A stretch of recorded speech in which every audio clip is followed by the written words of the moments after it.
Morning week, morning colleagues.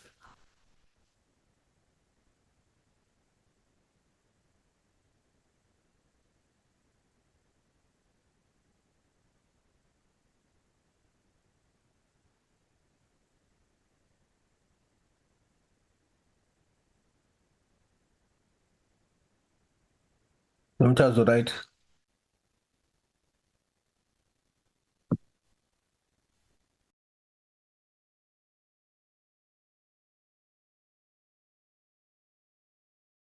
Hayi, sorry Dodo, bendikwi-call right. Right, akukhona kuhle nje.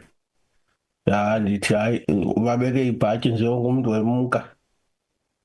No, ndisebhizi kancinci. Okay, no, it's fine. All right.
Nomja, Yes, Paki. how are you? I'm good, thanks. How are you? Good morning. Yes. Okay.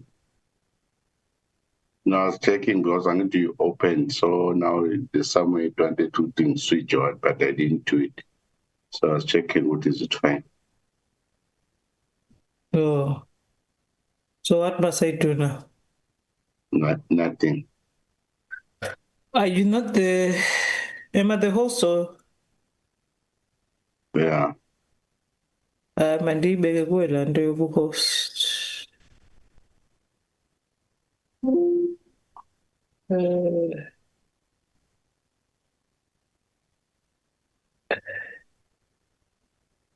I-host-ke Brakkie.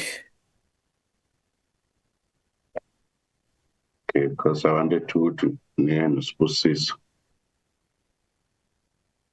Oh, you can make me co-host. Yeah. Why did you now remove yourself?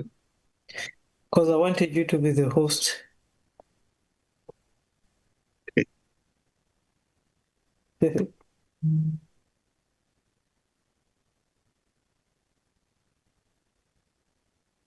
Hello, Che.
Yeah.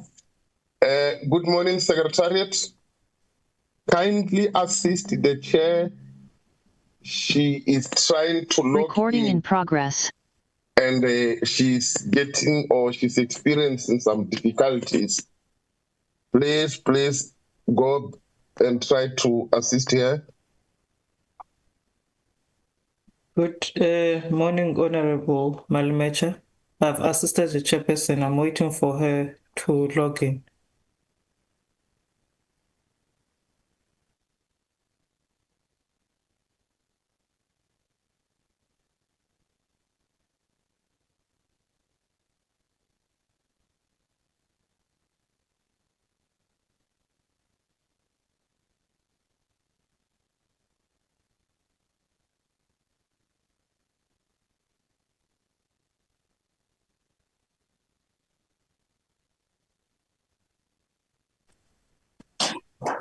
Good morning, honorable members of the Portfolio Committee. Good morning, colleagues. I'm sure I'm just checking on the list of those who are in the meeting. Or it's only us for now.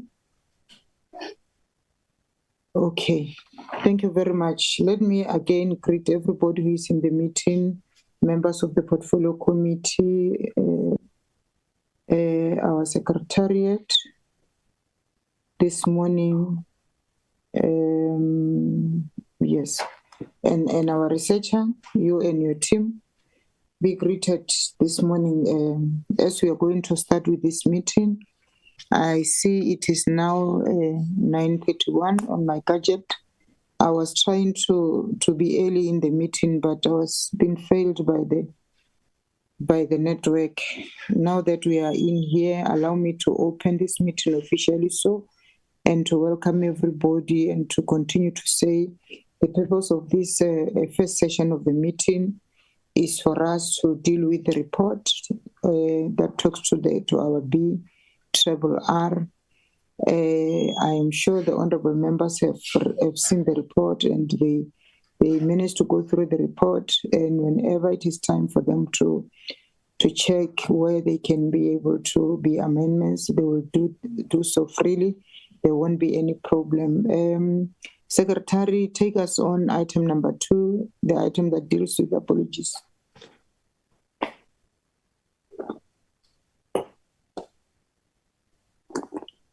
Good morning, Chairperson. Good morning, honorable members. Good morning, colleagues.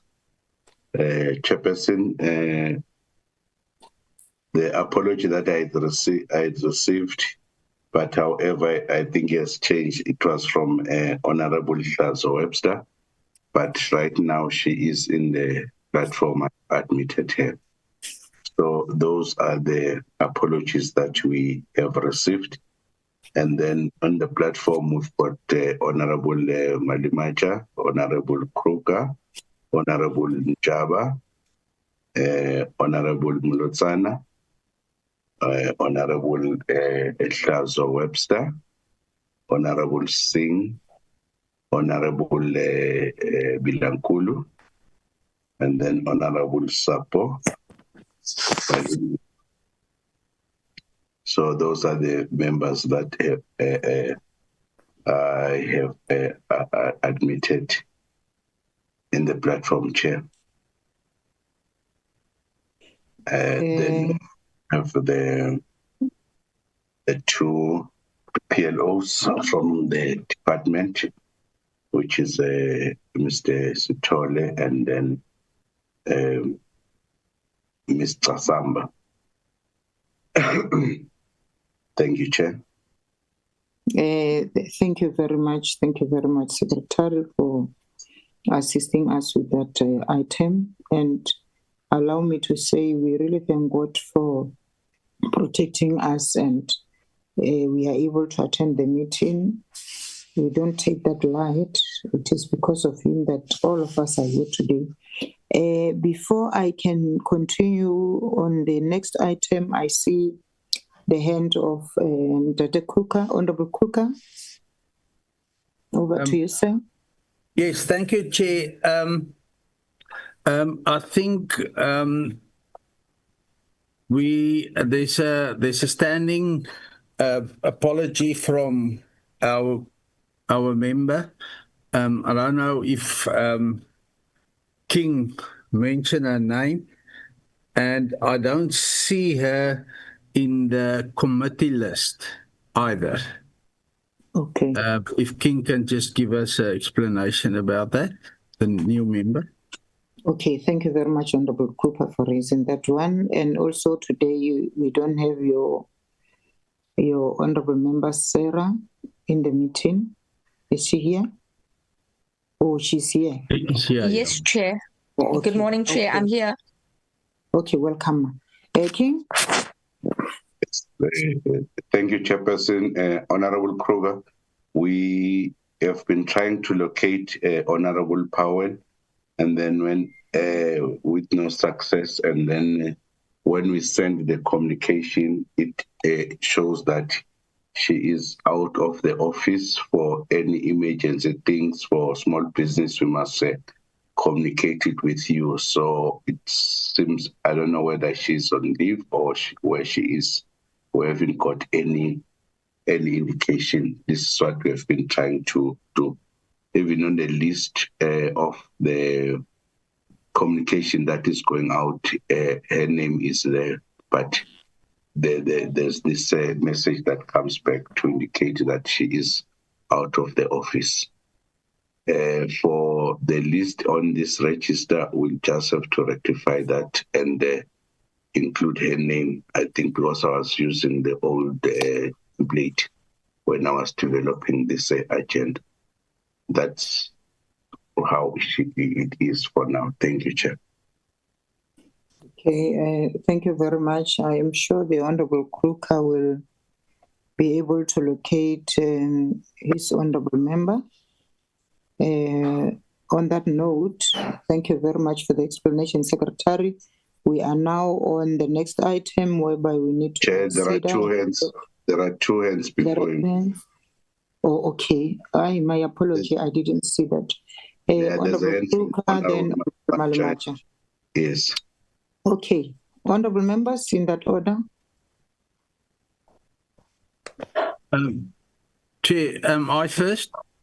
Yes, you are first. All right. Thank you, Chair. Yeah, about Honorable Powell, she is ACT'd as a member of this, as a second member of this committee. So that is a standing order. And then I saw the email that she's going. It's like sort of a standing apology, and according to my knowledge, she went for a operation, and quite a serious one, and it's difficult to get hold of her. So, Madam Chair, if we can just then make sure that she come up as a standing apology.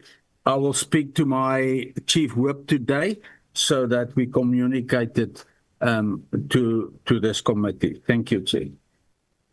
Thank you very much, Honorable Cook. I think that is very much important for us to know that one of us is not well. We wish her a speed recovery, and I believe members will put her in their prayers so that she get healed very quick.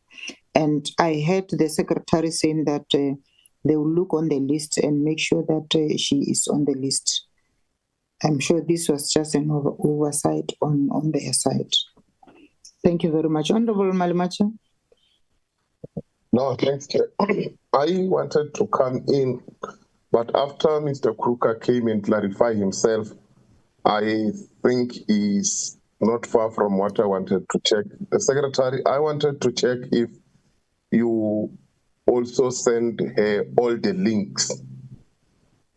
Then from Kruka, I think Kruka, because this is a party matter, the approach that you are proposing, it will be very much good, but I don't want to rule out that part of you saying standing apology. You wanted to remind us that we must forever note that we have got Powell, who has got this standing apology, but now it becomes more sounding when it is standing apology based on a health. I think we are human enough to accommodate that. It's a standing apology. Even if it can take 6 months, we know that she's not well. And that is where it suits best, the way it's standing apology. Thank you. Okay, thank you very much. And thanks a lot, Honorable Kruka, for the clarity. Thanks, Honorable Malimacha. We are now on the next item that deals with consideration and adoption of the meeting agenda. Can I see by show of hand from the members of the Portfolio Committee who want to support this item? Move in support.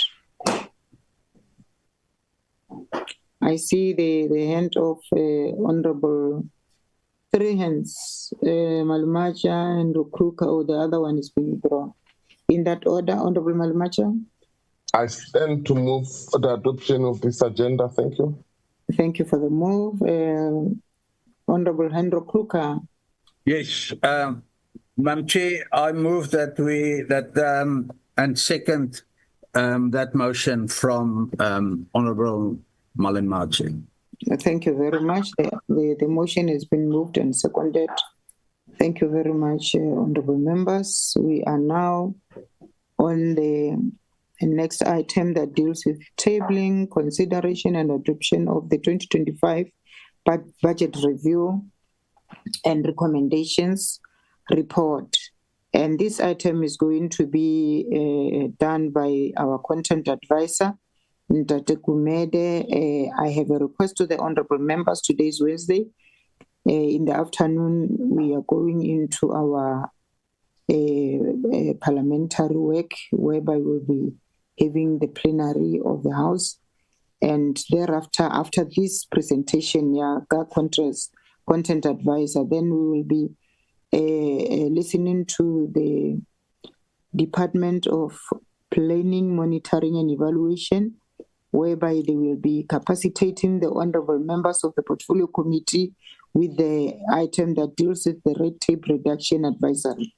And they are supposed to join us at 12 o'clock. So I'm going to request that because our program today is not free in the afternoon, I would request that content advisor, I don't know whether you'll delegate the secretary that whenever, after you have done your presentation, then the honorable members would want to maybe do some amendments. So we then work on time so that we don't delay any other item that is on the agenda. I'm sure the honorable members will support me on this one.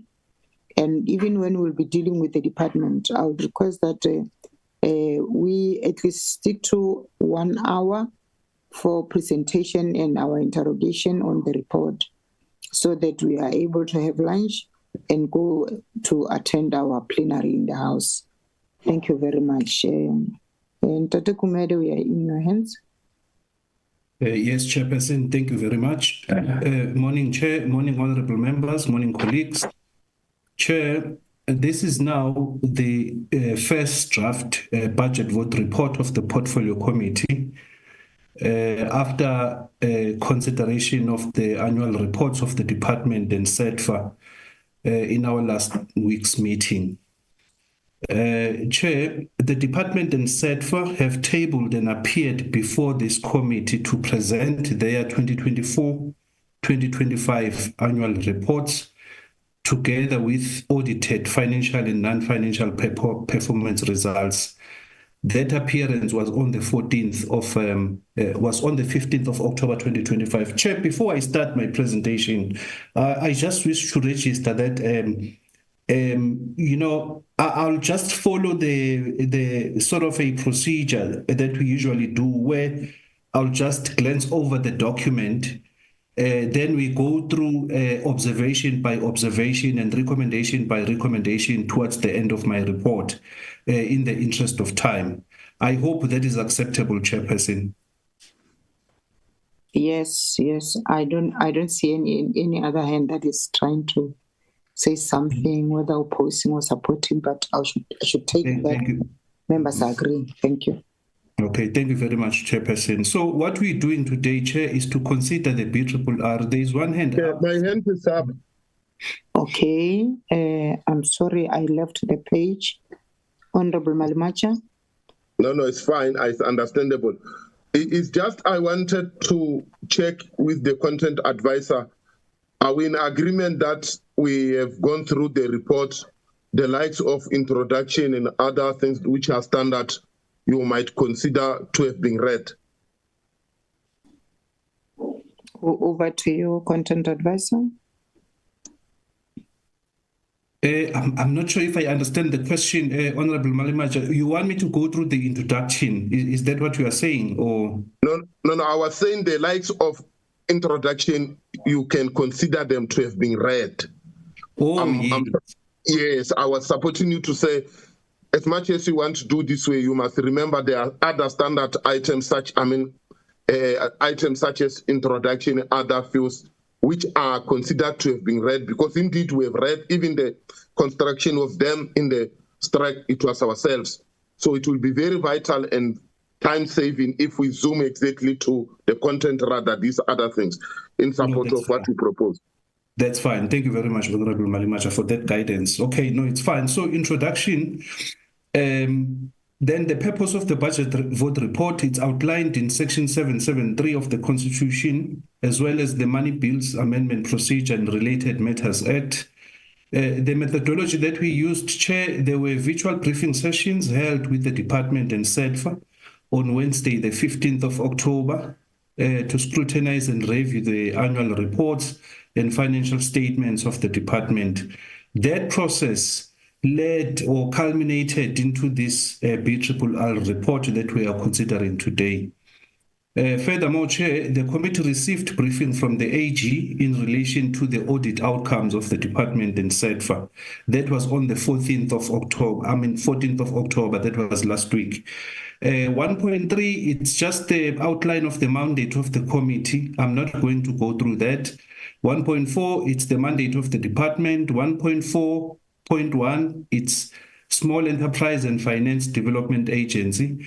I'm not going to go through that. Then 1.5, it's the outline of the report, which is divided into 8 sections. Section 1 being just the background, the introduction, the mandate, the goals of the BRRR and the methodology. Section 2, it outlines the primary policy areas of emphasis, which would be your National Development Plan, Medium-Term Development Plan, as well as the State of the Nation Address.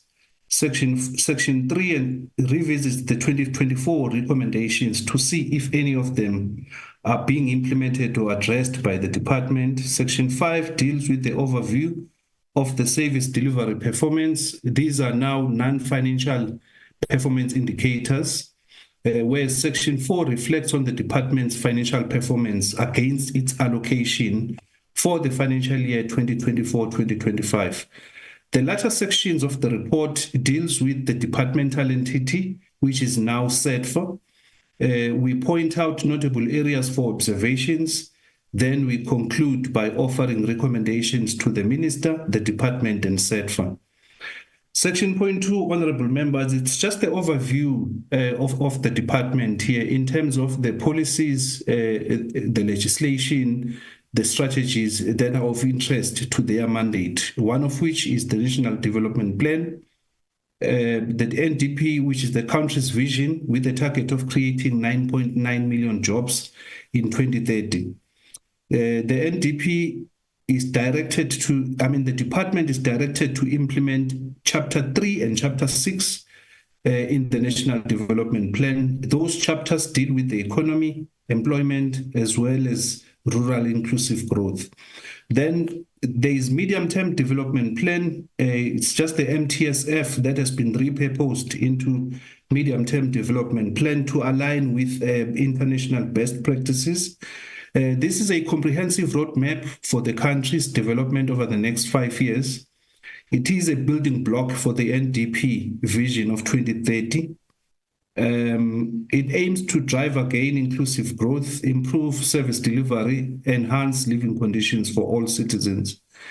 The MTDP has 3 strategic priorities, which are inclusive growth and job creation, reduction of employment, reduction of poverty, and tackling the high cost of living, as well as the creation of a capable, ethical, and development state.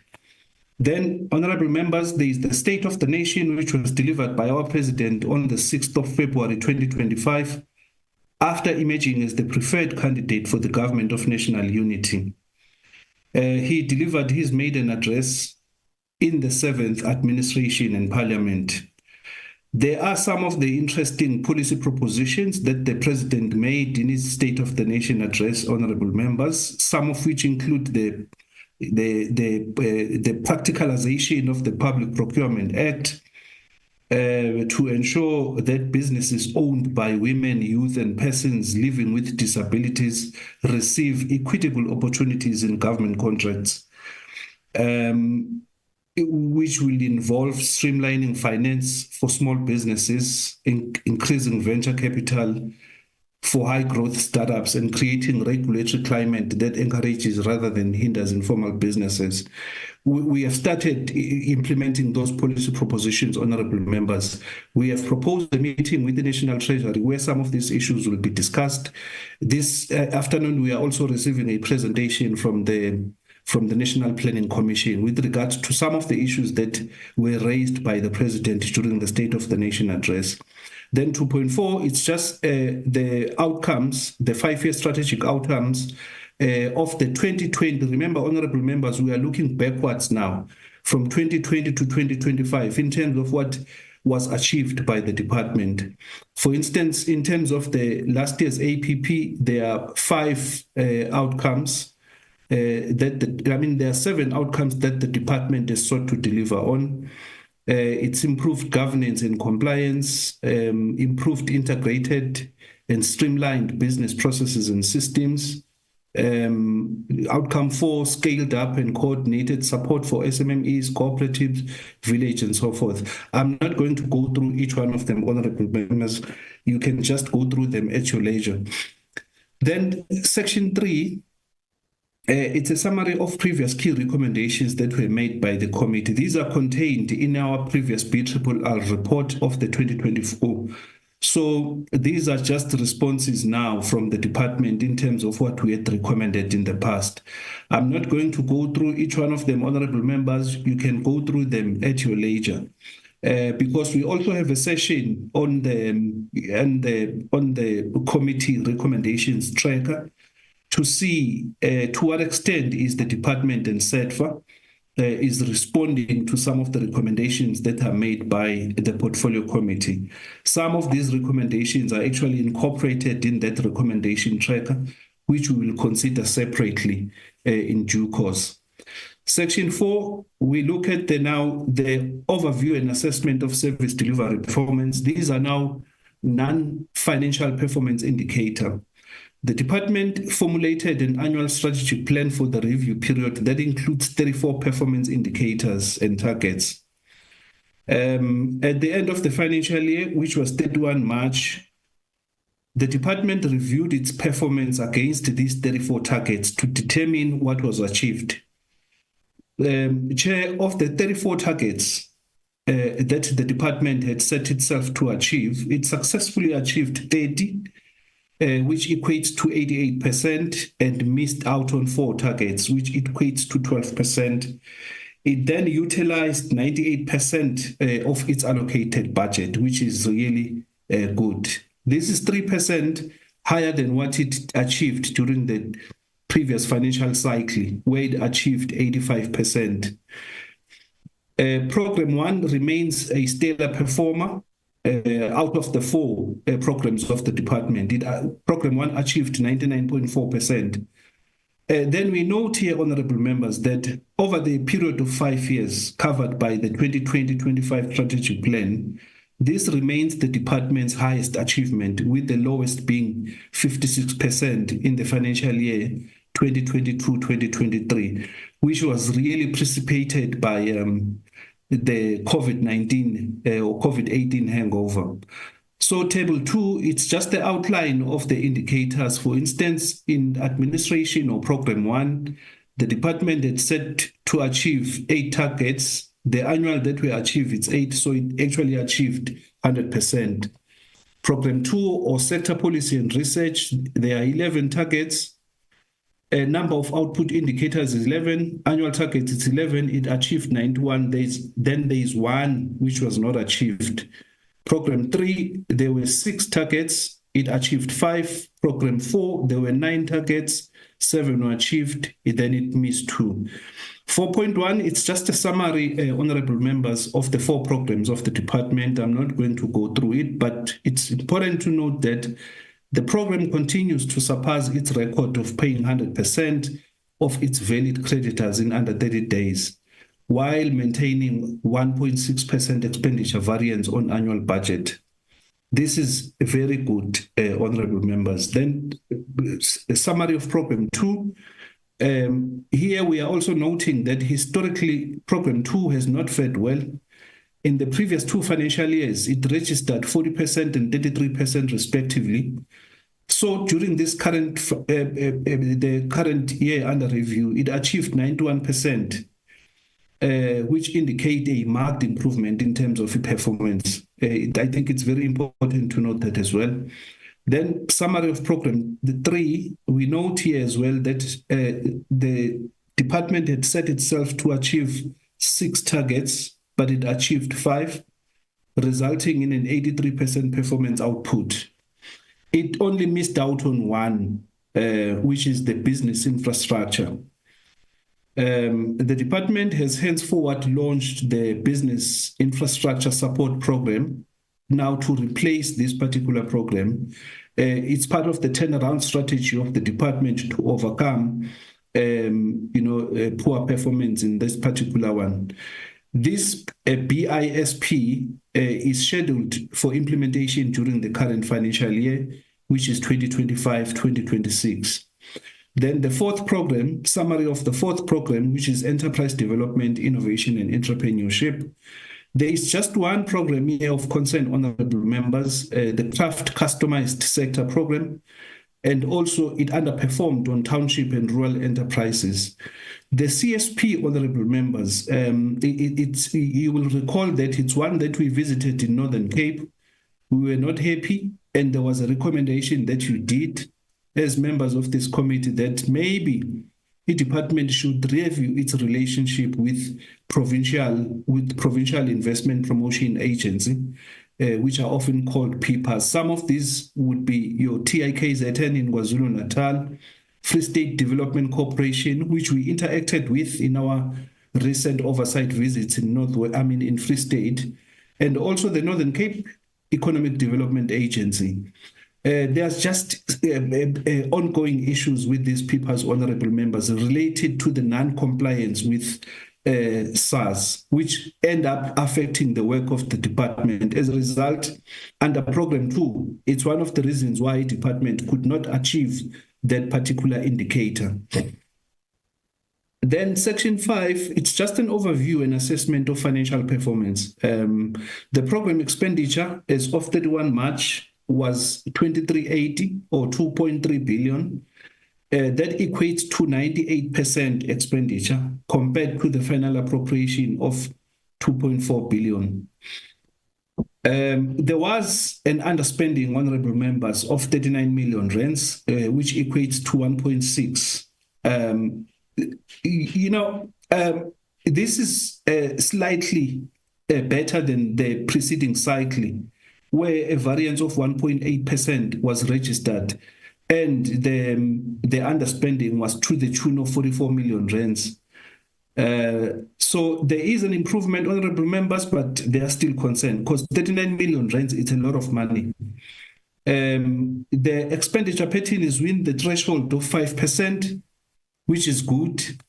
But the committee, we are noting, which is really the main reservation that we are noting in this BRRR, is that a prolonged trend of underspending in the department, even if it remains below a 5% threshold, suggests an ongoing problem that is not being addressed. This pattern is particularly concerning since it implies that although meeting the minimal open quote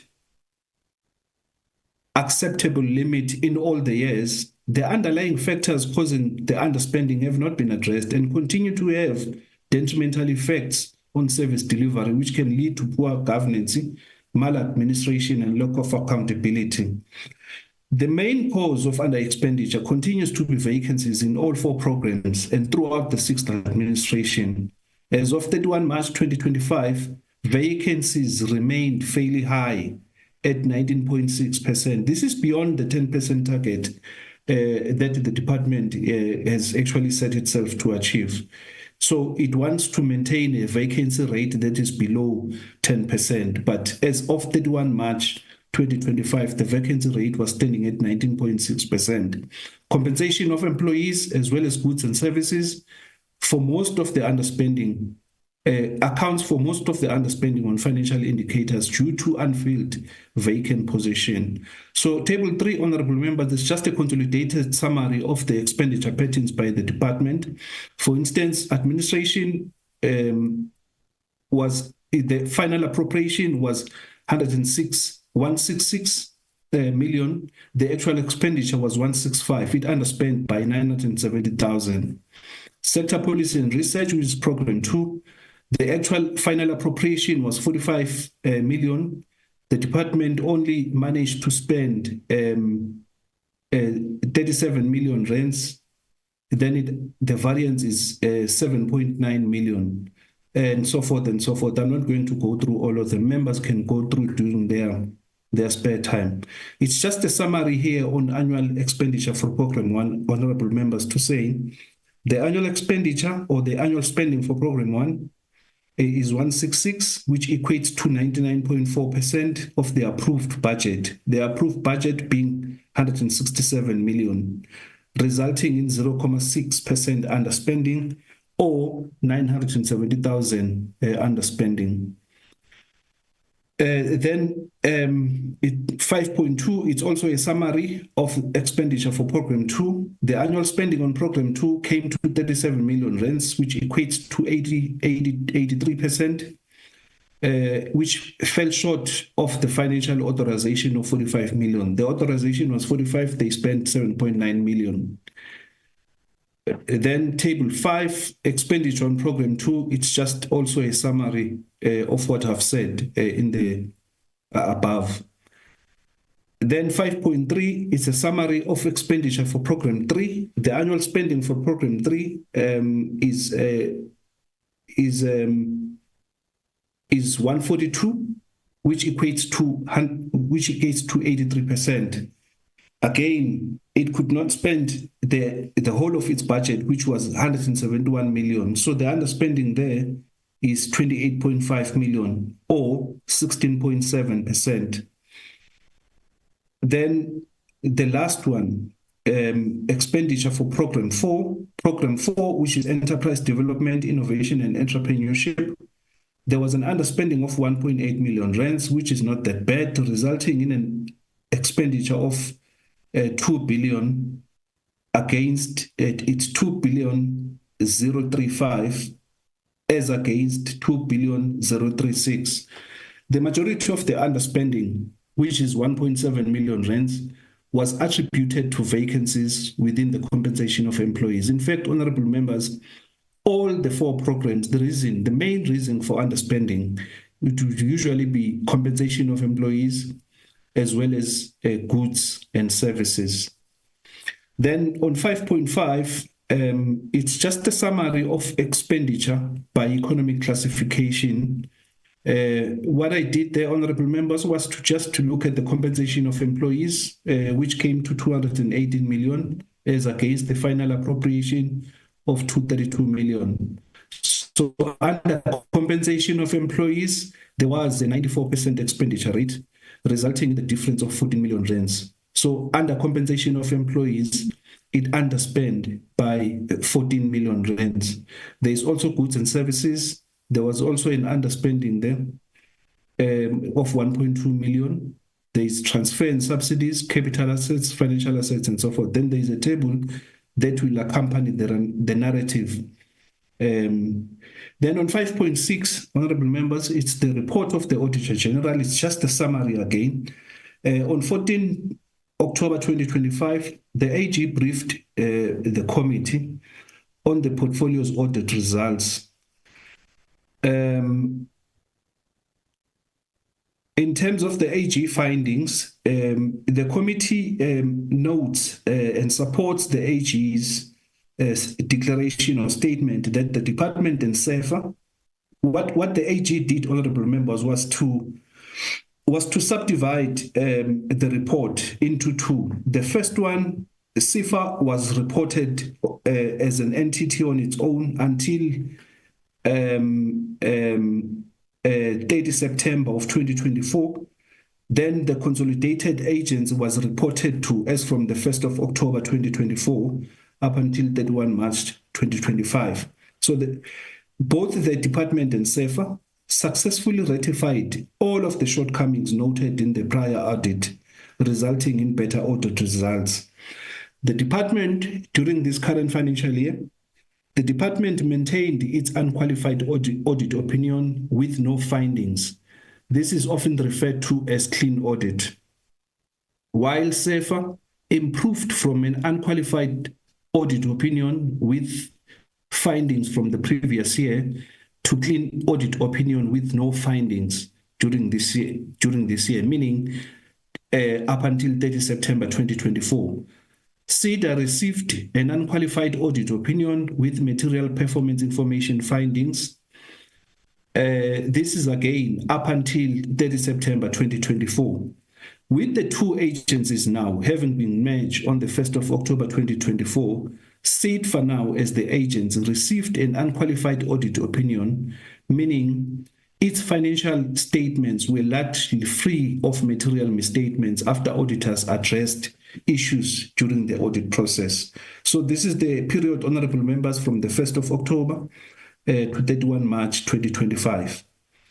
Then, in terms of now the agency, SEDFA, we note, honorable members, that after the President has signed the National Small Enterprise Amendment Bill into law on the 18th of July, then it then culminated in the formation of the agency, which is now called Small Enterprise and Development Finance Agency, which was, as we all know now, it was a consolidation of the three entities, which is Small Enterprise Development Agency, Small Enterprise Finance Agency, and the Cooperative Banks Development Agency. For the first half of 2024-2025 financial year, this is what I've said earlier, SEDA, SEFA, and the CPDA operated as separate entities with their own audits, as they continued to do so until the official merger took place. That was on the 1st of October. They were then integrated to form SEDFA. Then the revised annual performance plan for quarter 3 and quarter 4 was submitted to Parliament, honorable members, around September 2024 last year.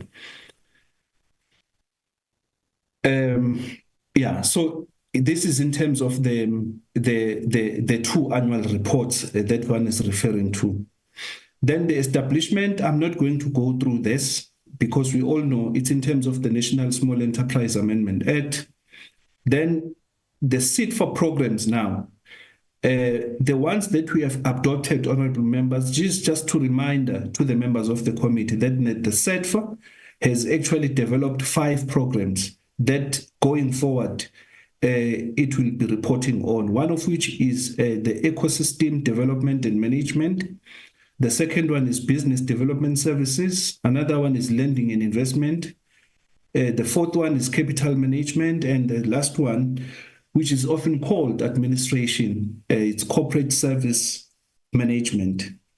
Then in terms of the program performance, SEFA has 6 outcomes that an agency reports on, which are based on the revised APP. This performance is based on the revised APP, which begins on the 1st of October up until the 31st of March. These outcomes are part of a framework that helps the agency track progress and assess the effectiveness of its programs. So for that period, honorable members, the agency achieved a success rate of 72% in terms of implementing its key targets. There are key performance indicators that were not achieved, honorable members, some of which will include the number of township and rural SMMEs, number of township and rural SMMEs support under General Dealer Support Program, number of SMMEs and cooperatives through Technological Transfer Assistance, which is TTA, as well as the disbursements to youth-owned enterprises, disbursements to enterprises owned by entrepreneurs living with disabilities, as well as the disbursements to township-based enterprises. These are some of the indicators, honorable members, that were not achieved by the agency. Then in terms of the outcome, the agency has 6 outcomes. The first outcomes is increased growth and sustainability of MSMEs and cooperatives. The second one, or outcome 2, it's enhanced access to finance by MSMEs and cooperatives. Then the third one, it's increased access to cooperative financial services by communities to ensure economic transformation. The fourth outcome, it's increased localization and market penetration by SMMEs. The next one, outcome 5, it's integrated and coordinated ecosystem for MSMEs and cooperatives. Then the last one, which is outcome 6, it's an agile, innovative, excellent, and customer-centric organization. The last one, it relates to the actual establishment of the agency, which the committee will agree that it has been successful. SEDFA has managed to establish a sound entity. Then it's for the committee now going forward to support the agency and the department. In terms of the financial performance, honorable members, it's just a summary here to say the SEDFA group the group as a whole, including the subsidiaries, made a profit before tax of 625 million rands for the first 6 months, which is from 1 October to 31 March 2025.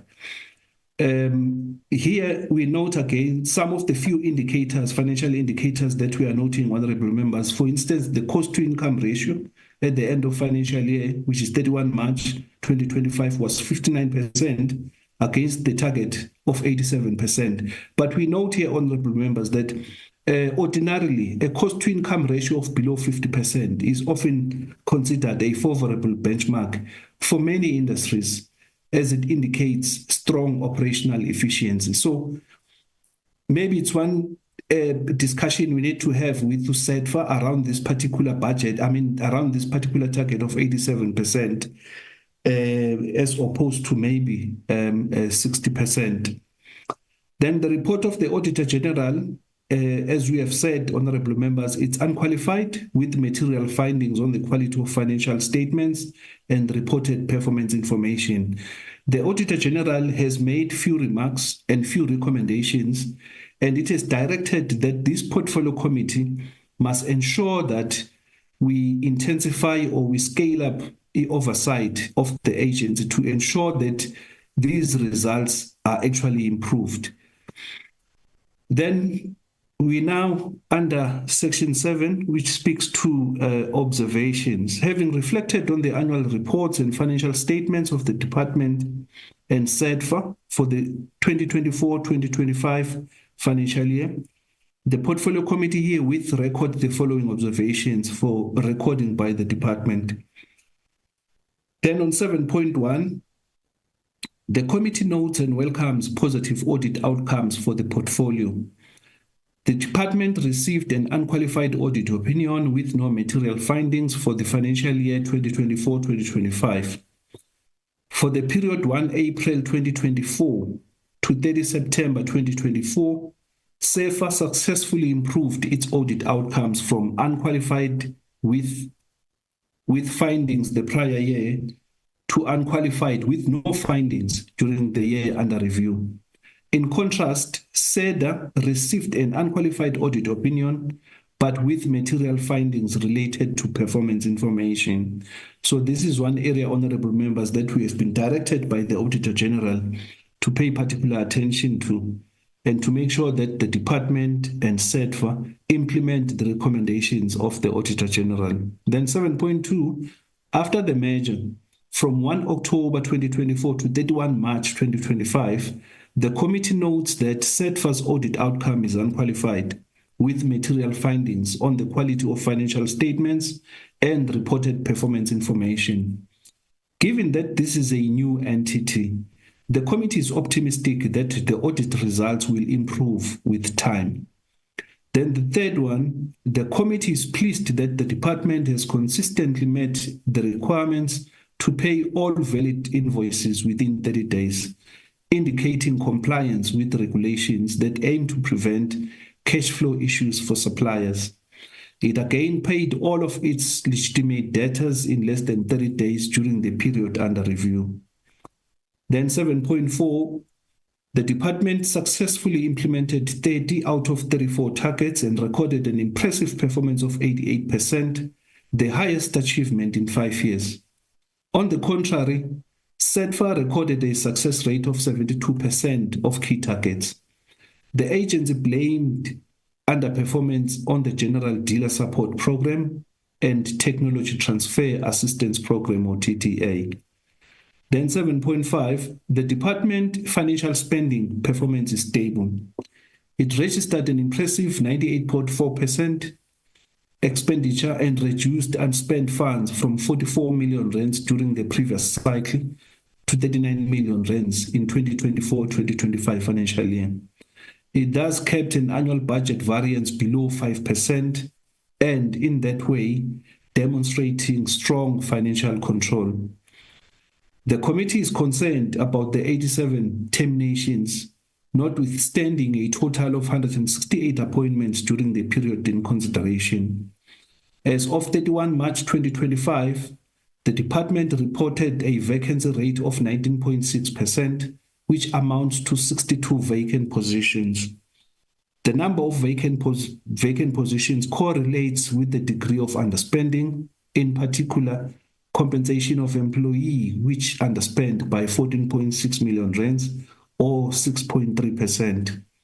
This trend was prevalent throughout the MTSF period, where all 4 of the department's programs underutilized their budget allocations due to vacant posts. Then on 7.7, the committee welcomes the finalization of MSMEs and cooperative funding policy, which was approved by Cabinet on 18 September 2024. The policy is aimed at increasing public sector and private sector funding from SMMEs and cooperatives through the creation of a fund of funds, the development of an alternative credit rating system, and the establishment of a movable asset register, among other interventions. The committee is optimistic that the policy will improve the credit environment for MSMEs and cooperatives by addressing issues like poor coordination, financial literacy, and the lack of collateral. Then 7.8, furthermore, the committee notes the development of the business licensing policy, which was submitted in March 2025 to the Cabinet Office for Cabinet approval through the economic sectors, investment, employment, and infrastructure Cabinet Committee. However, it is equally concerning that there seem to be delays in finalizing and submitting to Parliament the business licensing bill, which will be submitted to Cabinet in 2025-2026 for ultimate onward submission to Parliament. Both the policy and the bill are aimed at addressing small business licensing bottlenecks through streamlining the business licensing regime. Honorable members, we are left with less than maybe 3.5 months to 4 months before the end of the financial year. So this particular target is not likely to be achieved as encapsulated in the documents presented to Parliament by department. Then on 7.9, the location of the project supported by both the department and SEDF remains a significant concern. The recommendation to provide GPS coordinates in all application forms appears to have been ignored. This is notwithstanding an agreement between the department and SEFA to carry it out. You will note, honorable members, that each time we do the oversights, there is usually this issue of having to look for the projects, or when we do the interviews of the beneficiaries, they will say, no, they only came a week before or 2 weeks before. So in terms of the post-monitoring exercise, it's actually lacking. It's an issue of concern to the committee. Then 7.10, the committee has taken note of the CSP program's persistent poor results. Following its oversight visit to the Northern Cape, the committee issued the following recommendation to the department. The MOUs between the PIPAs and the department should be reconsidered. Based on the Northern Cape experience, the committee concluded that they add no value. SEDA's national footprints are far much wider than PIPA's, which are mostly located in the provincial headquarters. Unless there are strong grounds to maintain this partnership, all activities or interventions earmarked for delivery through PIPA's should be transferred to SEDA on or before the 31st of March. I'm not sure, honorable members, if this was done. Once more, during its most recent visit to Free State, it overcame comparable obstacles with the CSP program due to FDC's non-compliance with SARS. On the other hand, Program 2, which is sector policy and research, underspent its budget because the Northwest Development Corporation did not comply with tax laws. So it's one of the reasons why the department achieved 88%. It could have been more if maybe some of these papers are compliant with SARS. Then in terms of the recommendations, honorable members, which is section 8 of the document, based on deliberations, the Portfolio Committee presents the following recommendations for consideration and implementation by the Minister of Small Business Development. Then 8.1, The committee records the AG report and guidance. A negligible, fruitless, and wasteful expenditure was noted in the portfolio. The committee is confident that the department will take precautionary measures and exercise reasonable care to ensure that the same does not occur in future. The AG's main message to the committee is that it should monitor the implementation of procedures and provide strategic oversight to ensure that financial statements and performance indicators are backed by accurate and credible information. The committee would like to encourage the department to continue to ensure that implementation of the audit action plan is monitored on a regular basis to enable the team to curtail repeat findings. The committee will review quarterly reports of the department and SEDFA to track progress on the execution of the AG recommendations. Then on 8.2, the process of filling vacant positions has been actively discussed and addressed as a matter of priority. The committee is herewith directing the department to expedite recruitment efforts and fill vacant posts as rapidly as possible. The committee has often stated that employee compensation and goods and services were mostly to blame for underspending on financial indicators. The committee will monitor the progress made towards this indicator by looking at quarterly reports of the department. Then on 8.3, the delays in finalizing and submitting the Business Amendment Bill to Parliament 4 years after its review began is concerning. The department should refer this bill to Parliament before the end of the current financial year. In anticipation for its tabling, the committee has incorporated in its annual performance plan for 2025-2026 financial year. We have literally made a budget for this particular indicator, honorable members, because once it's tabled in Parliament, we then need to hit the ground running. Then on 8.4, the department should reconsider its association with PEPAS. SEDA's national footprints are far much wider than PEPAS, which are in provincial headquarters. Unless there are strong grounds to maintain this partnership, all activities or interventions earmarked for delivery through PEPAS should be transferred to SEDA on or before the 31st of March 2026. Meaning the next APP, we want to see this particular indicator being implemented by SEDFA. Then on 8.5, support to cooperative enterprises has historically been poor. The Cooperative Development Support Program needs to be scaled up to better support the growth and sustainability of cooperatives of all types.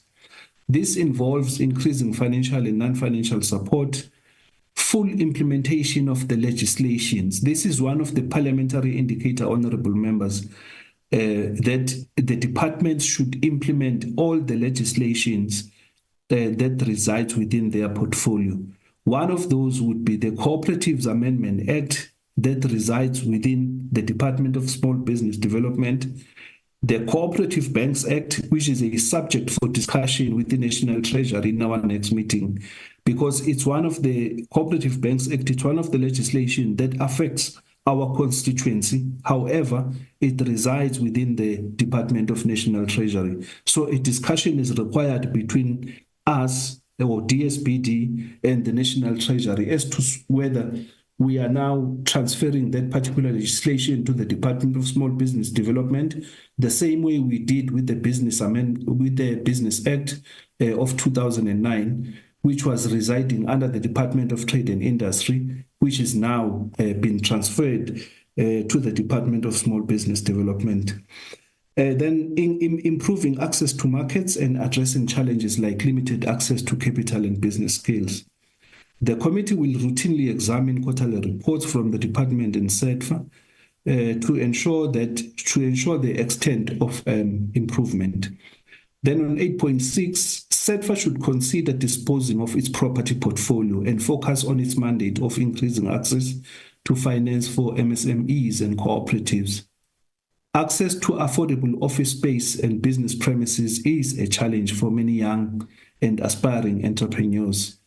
These properties should best be given to the Department of Public Works for renovations before being leased back to MSMEs and cooperatives at a nominal fee. It's one of the contentious issue, honorable members, that we've been grappling with since the fifth parliament. Sixth parliament, it was the same issue. We are now on the seventh parliament. You know, the issue of CFA properties, it remains a contentious issue, which in our view, this is not the first recommendation we are making to the department. During the fifth parliament, we made a similar recommendation that maybe these properties should be given to the Department of Public Works. During the sixth parliament, we made a similar recommendation. I'm not sure why SEDFA is holding on to these properties, because most of them, they are dilapidated. They are in a state of disrepair. So it will cost SEDFA a lot of money if it were to renovate those particular properties. Then on 8.7, the lack of project-specific location is a form of a risk that has been flagged by the committee on numerous occasions. The department and SEDFA still do not track the exact whereabouts of the projects they support. All project applications and approvals should be required to include specific GPS coordinates. The GPS coordinates enable the use of location-based services such as mapping, navigation, and real-time updates on projects' progress. This recommendation is for the immediate implementation by both the department and SEDFA. This is one of the very easy thing to do, honorable members, because in all of us in our phones, we do have these GPS coordinates. So it's for the applicant to be guided in terms of what do you do on your phone to get the GPS coordinates. Then the last one, 8.8, to address the skill gap, small enterprises should be assisted to profit from external partnerships with educational institutions, vocational training providers, and industry experts to access tailored programs and real-world insights. The small enterprise sector struggles with skills due to a lack of management, financial, and digital skills, compounded by difficulties in attracting and retaining talent, often due to limited resources. The skill gaps hinder performance and competitiveness as businesses struggle to compete globally and manage day-to-day operations effectively. In addition, the department should implement concrete partnerships to leverage human capital from setters. It must work closely with other like-minded departments of employment and labor, as well as public works in the area of affordable business premises. Then our report ends there, honorable members. Chairperson, I will hand over back to you, then maybe to take some inputs from members if there are any. Thank you very much, honorable members. Thank you very much, the Content Advisor, for a comprehensive report. Honorable members, there is the report in front of you. I don't know whether we are adopting it or members would see a space where they can amend the report before we adopt the report. I will see by a show of hand.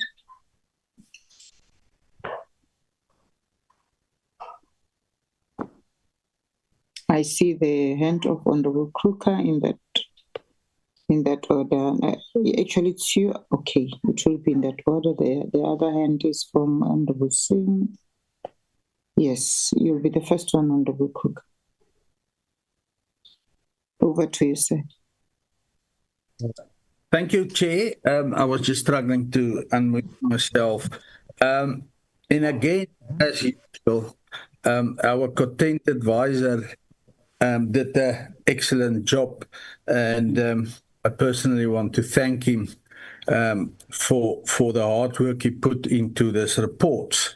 And Madam Chair, allow me just to add a recommendation or two.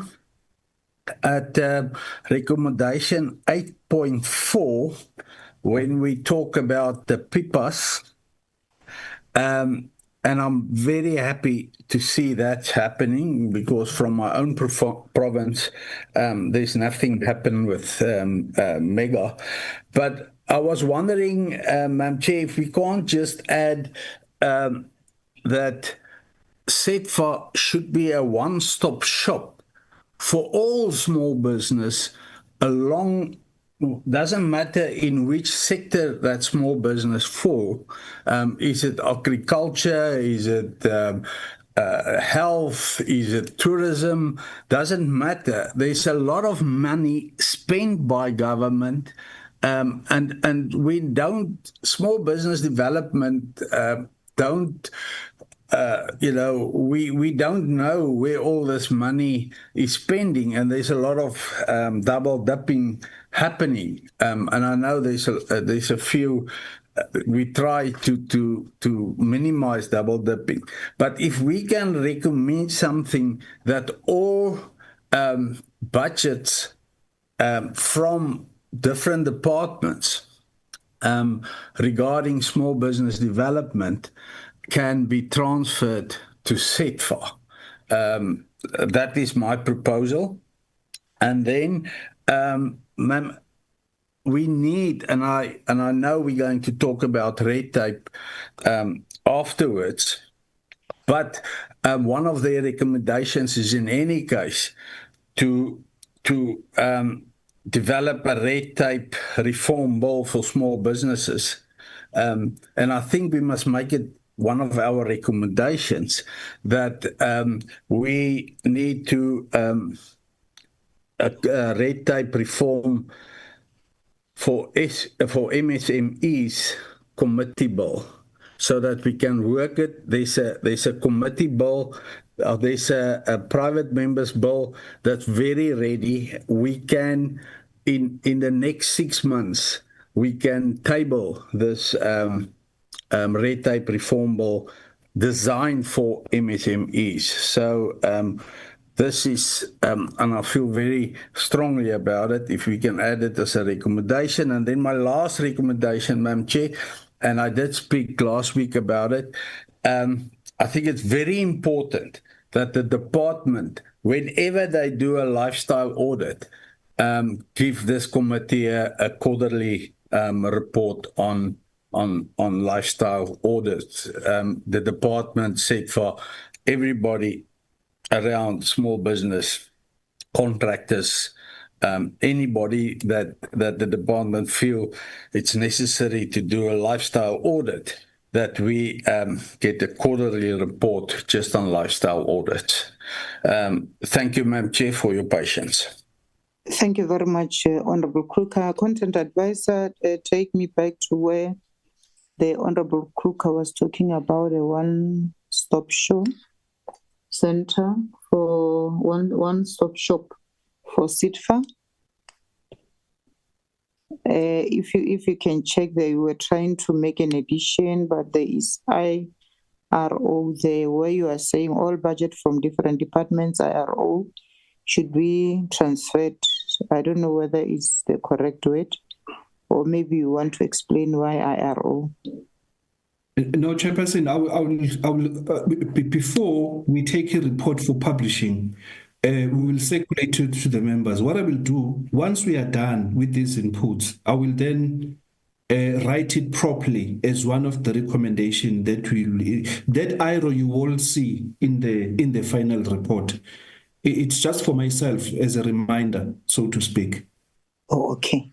But I think I understand what Honorable Kruger is saying in terms of, because there is a lot of money that is lying around in different government departments, from tourism, from rural development, trade and industry. So I think I understand what Honorable Kruger is raising here. So I will just refine it properly as one of the recommendations of the committee. Thanks. Okay, thank you very much. I wanted to understand why the IRO. You have explained. Okay. You have explained it. Thank you so much. Take me to where he is talking about the red tape reform for the MSMEs. I'm sure the honorable members are also seeing what is happening here. The honorable Kruger is saying we should add red tape reform for MSMEs, a committee bill. I don't think, but I will leave it to the honorable members. I don't think we should talk to it now in this manner because we are having the department that is going to talk to us after this meeting, and maybe after their presentation is then that we can have a way forward. Whether the department is going to take this on its shoulder or we take it as the committee and run with it through a committee bill. I don't know if we're taking this report before we hear the department. Honorable members will assist me. Let me allow Honorable Kruger, but just note it, content advisor. If ever maybe they are seeing it fine, it's fine. But if they want to talk to it, then we will come back. Honorable Singh. Thank you, Chair. Good morning to you and to all of our colleagues on the meeting. Chair, I would strongly like to support the point made by the Honorable Kruger regarding the one-stop application point, because it becomes very disjointed when we go to visit businesses and then you see they've got money from arts and culture and then some of them got from agriculture. So it is a problem because we need to develop a proper database that is transparent, and at one site government can have at one point government can have sight of all businesses that it is helping. So I think that's important for transparency, for accountability, and for efficiency. The second thing, Chair, nowhere in any of our recommendations are we stressing anything about consequence management. And I would perhaps just like something to be added, because you'll see there are lots of things where the dates are being changed. The issue about the PEPAs, originally it was, I think, the 31st of March 2025. In our current recommendation or on the observations, it was now changing to 31st of March 2026. So things are just being pushed out. The filling of vacancies and the like are just being pushed out year after year because we are observing the same trends and nothing is being done about it. So I think I would like to perhaps have something added in as consequence management, because even if you look at 8.1 on the recommendation in the first sentence where it says, the committee records the AG report and guidance, and negligible, fruitful and wasteful expenditure was noted in the portfolio. So whilst the amount was small, I'm not prepared to condone any fruitless and wasteful expenditure. So the question comes in about the consequence management when this happens. What has happened in terms of consequence management to try and recover that fruitless and wasteful expenditure, just as one example for the content advisor when he is actually going to word properly. Thank you, Chair. That's it from me. Okay. Thank you very much, Honorable Singh. I don't see any hand on our participants list, but I want us to content advisor, I want us to take note that we are going to have the department after this meeting. Yes, sure. Our meeting with them was scheduled for 12 o'clock, and they are going to talk about the issue of the red tape. There is a name in my language, it's called Puleng, where they say he is taking his things forward and backward, and it looks like we don't understand what we are doing. So I was going to request that we remove the red tape reform for SMMEs, and then we wait for the department to capacitate us on the issue of the red tape, and then it's then that we can talk about it, whether we take it to the committee or we leave it as it is in the hands of the department. That is my request. Okay, Chair, if I may come in, through you, Honorable Kruger, as well as we can come up with the legislation that says we are sort of starting the consultation process around this particular issue, taking on board inputs from the Department of Small Business Development itself. Remember, Chair, we requested, is it, Braking, if you can refer to our last minutes, we requested to be furnished with, I think it's red tape, something that the department is working on. In fact, that promise was made, I think, 3 months ago. We made it again in our session with the department. I think last week we were promised that it will be shared with the portfolio committee. Till today, we don't have that. So I would say maybe we can refine that recommendation to say the committee must, because honorable members, this is one area that we cannot ignore. I think I said elsewhere that if you read the State of the Nation address by the President, ever since he started, he's been raising this particular issue. And I'm aware that there is a level of dissatisfaction from the side of the President with regards to a slow pace on our side. You know, as a department and the portfolio committee that is responsible with this particular indicator. Even on the high-level panel report, this indicator is there. On the parliamentary reports, the strategic plan of parliament, it's there. In terms of the oversight of parliament, it has been directed to look at our committee in terms of what is it that we do with regards to red tape. So it's one particular issue, honorable members, that we cannot evade.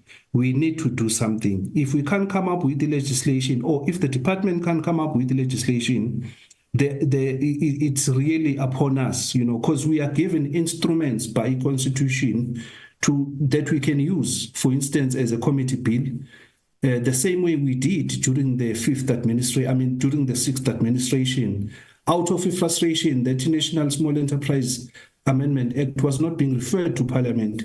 Immediately when the National Assembly approved our request to do the committee bill on the amendment of the National Small Enterprise Amendment Act, then the department jumped. Maybe this is the same thing we need to do with the red tape. It's something that we cannot avoid, something should give.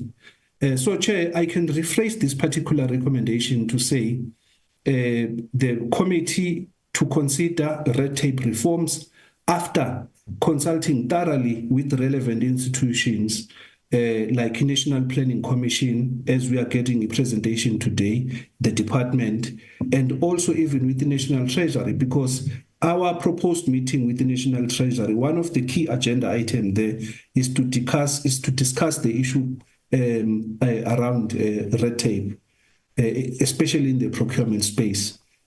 So it's my suggestion, Chairperson, I can craft it and circulate it to members before we take a report out for a publication. Thanks. I think you understand my request. If you are saying you are going to reform it and then craft it and circulate it among the members, I think it will assist. We normally have the meetings with our department from the Small Business Development, but we never had a meeting with the Department of Monitoring, Planning and Evaluation. And I'm happy, Content Advisor. Your advice is that we should make sure that we make consultation with other departments, and this is what is going to happen. Today we are starting with the Department of Planning, Monitoring and Evaluation, and then we will then move and have a meeting with Treasury and other departments that will think about them. I think this will give us a leeway to continue. not to talk about this, and when they come and do the presentation, we go back, it's like we are this person that I was referring to in my language. I think this one made sense, and I would want to thank you for the advice. Unless if maybe the other members are seeing it the other way around. Maybe I should start with the Honorable Kruger. Honorable Kruger, because you are the one who raised this, we don't want to leave you behind. Madam Chair, I'm covered, but you will see the department that's going to give us a presentation now. That's one of their recommendations. To legislate red tape reform is one of the recommendations. But let's see and wait for the presentation, and then we can follow up. But I'm happy that content advisor explained it, and but we definitely need to do something. We can't carry on. It's now close to 12 years and nothing is happening. Thank you, Chair. Thank you very much, sir, for your understanding. And thank you again, content advisor, for advising us to do the correct thing, and that we think it will give us a progressive way of doing things. Thank you very much. Honorable members, are we fine? I don't see a hand. Honorable Webster, welcome back to the committee. I know we've been receiving your apology and you were not in the country. We thank God that you came back safe. We are welcoming you. Well, I don't see a hand. We can go back to our agenda. What do we need to do? Do we need to then request for an adoption of this report with the amendment? Content advisor. Yes, Chairperson, that would be my proposition, that we adopt with amendments. Thank you. Thank you very much. Honorable members, there is the report, and the content advisor is requesting that we adopt this report. If ever it is our report, we need to own it and adopt it with amendments. Can I see the hand that support the move by the content advisor?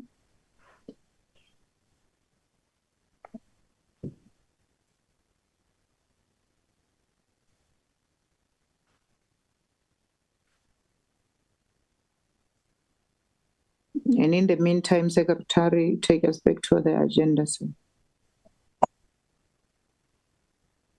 Honorable members? There's a hand, Chair, from Honorable Mafakane. Honorable Carol, over to you, ma'am. Morning, Chair. Good morning, honorable members and our colleagues. As MK Party, we reserve the right to vote on this item, ma'am. Thank you.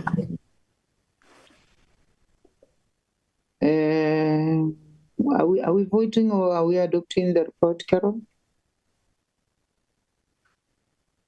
Yeah, Chair. I think maybe English and sorry, but we reserve the right to adopt the item, Chairperson. Thank you very much. I'm still looking at the list of the honorable members. I want to see the hands that says they support the move with an amendment made by Honorable Kruger and Honorable Singh. Chair, I'm battling, man. I'm in an area where the network is really bad.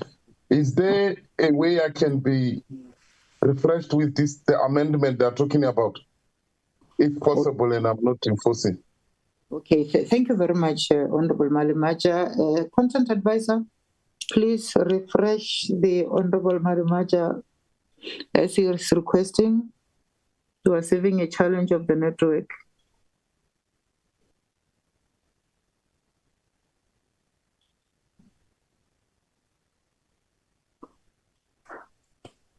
Dr. Kumede?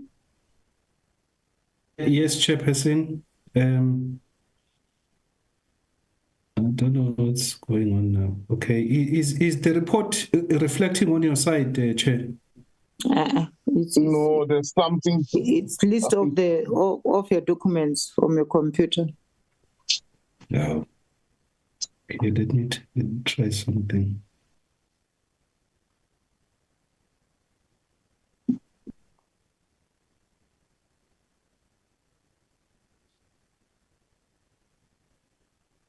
Okay, but in a nutshell, Honorable Malimaja, there were suggestions that perhaps one of the emphases we should do around recommendation number 1, for instance, relates to lack of consequence management. So the Honorable Member Singh wants us to include the recommendation that speaks to the issue of lack of consequence management, because if you look at our recommendation, she made reference to recommendation 1, for instance, where there is a wasteful expenditure, and also where there are recommendations that we've been making consistently that are not being implemented by the department and SEDFA. So she wants us to come up with a recommendation around lack of consequence management. While Honorable Kruger also wants us to come up with the recommendations to say SEDFA should be a one-stop shop for all types of small enterprises. That will include agriculture, tourism, science and technology, DTIC, and so forth. In other words, all budgets that are allocated to these particular departments should be transferred to SEDFA. So I will refine that particular recommendation and include it in the report of the committee. There is also a recommendation around red tape reform. So what we are recommending here is that a committee may want to consider coming up with a committee bill after having consulted all the relevant departments. That would be your DSPD, DPME, DTIC, National Planning Commission, Treasury, and other departments, and also to include the department to expedite lifestyle audits. Not only expedite lifestyle audits, but also report to a portfolio committee in terms of the findings. So those are some of the recommendations, Honorable Malimaja, that have been made by members. So what we said was we will adopt a report with amendments. Thank you. Honorable Malimaja. No, thank you very much. Let me zoom straight to the one that we want SEDFA as one-stop shop. That will all be my sentiment. However, because this is a living document, we will be checking the possibility on it. Because you will remember the question, the land does not belong to us. Those who are in that department, when they go out, they will promise all those. You will remember the issue of agriculture, the small-scale farmers, they will also want to be in that. But if it is possible, that will also be my wish. Then, other than that, let me align myself with the person who called for the adoption, and I second the adoption of this. I think it's a straightforward report. Thank you. Thank you very much, Tata Malimaja. We really appreciate that. I think the report has been moved and being supported by Tata Malimaja, and we are noting the reservation from Honorable Carol from her party that they are reserving their reservation with regards to moving and adopting this report. I'm sure their reservation will be noted by the secretary. On that note, let's go back to our agenda. We are done with the report. Thank you very much, Content Advisor. Sorry, Chair, can you get the name of the person who moved? The Content Advisor moved after the presentation, and Honorable Malemacha supported the move. No, I can't move, Chair. Or you can't move. Can't. Yeah, it should be a member that should move, and then another member should support. Thank you. Oh, okay. I heard you saying you are moving for the report after the presentation. Honorable Malemacha, then we will request you to move the report and not to support. No, it's fine. It's clear. That was the reason why I raised my hand to say who's moving. Then if we are in agreement that he can't present and move, then mine it will be to move for the adoption of the report. Okay, thank you very much. I think it is clear because I kept on saying it many times. I thought maybe that's the way it has been done today. But I see the hand of Honorable Molotsane. Honorable Matsulo. Good morning, Chairperson, and good morning, members, everyone on the platform. I will support the move for the adoption of the report. Thank you very much. The Honorable Malemacha moved. Secretary. Chair. Yes, Secretary. Can I intervene there, Chair? Yes. Yeah, because these are the things that they ended up giving us challenges. Members of the ANC, they're all in the platform. Okay. So if members of the ANC, they're all in, so an alternate member cannot support or take a decision. Oh, because we are voting. Yes. No, thanks for the reminder. Chair? Yes, ma'am. I can't raise my hand. I asked for IT to change or rename my gadget. Honorable Bilankon. Where are you? Come again? Where are you? Which gadgets are you using now? The iPad, Chawan. Oh, okay, ma'am. All right, Yes. Thank you very much. As long as you have notified us. Secretary, the Honorable... I wrote a message on the chat long ago. Oh, I've changed it. Oh, now he changed. Thank you very much. I second the move of the adoption of this report. Thank you, Chair. Okay, thank you very much, Honorable Bilankulu. The Honorable Malemacha has moved and Honorable Bilankulu supported.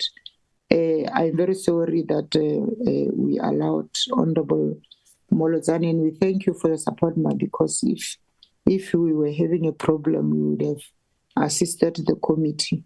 But then now, because we are voting, the Secretary has clarified that, and I'm sure it will all go well with you.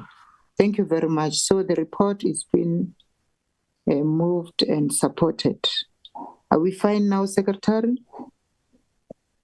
Yes, Chairperson, as you are saying, it has been moved and adopted with amendments. And then also in the report, there'll be an indication of the reservation of the MK party. Okay. Future. All right. Thank you very much.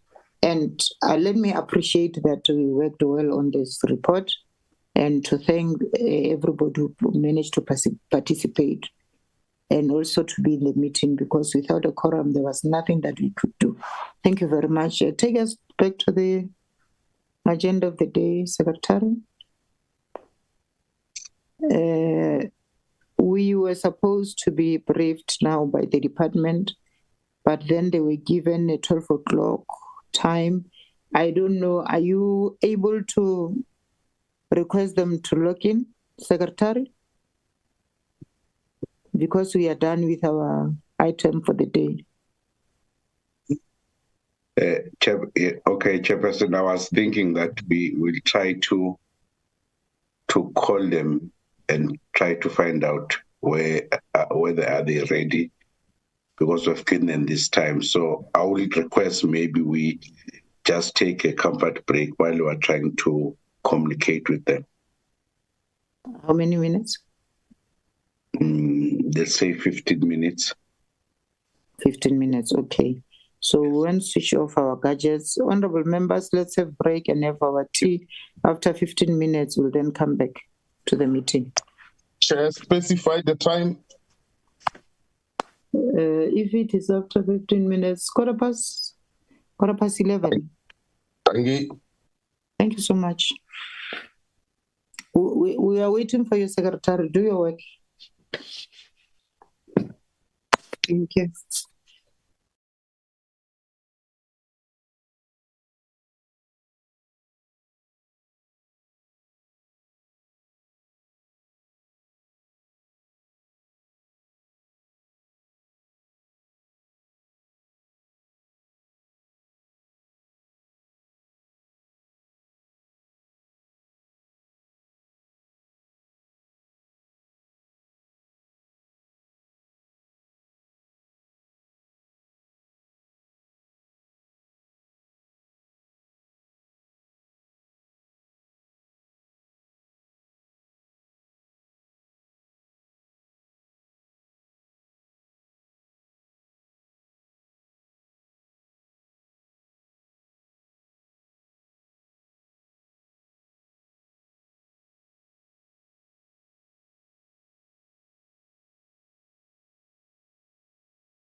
Recording stopped.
Are we still waiting, or I'm the only one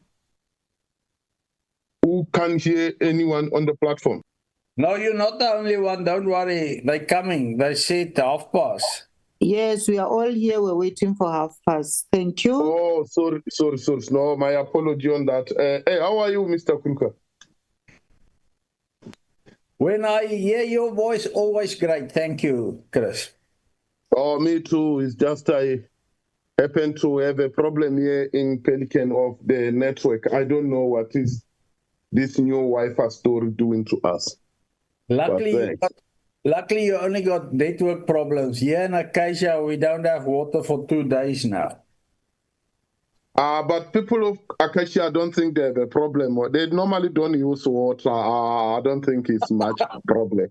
Okay. Yeah, I hear you. Yeah. All right. Thank you. Thank you.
Hi, Miss Pumzile.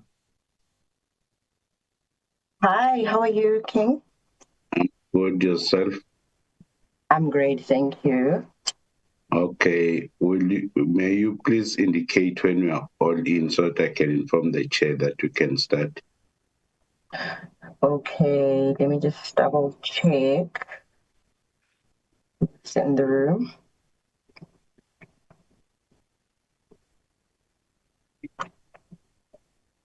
Puti, can you please check on Commissioner Fela?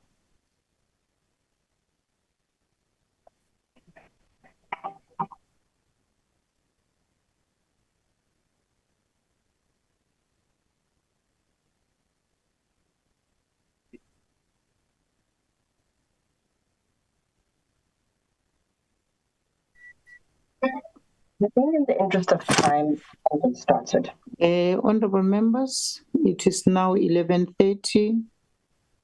Can I check with the secretary if ever our visitors are here, all of them, especially those who will be doing the presentation?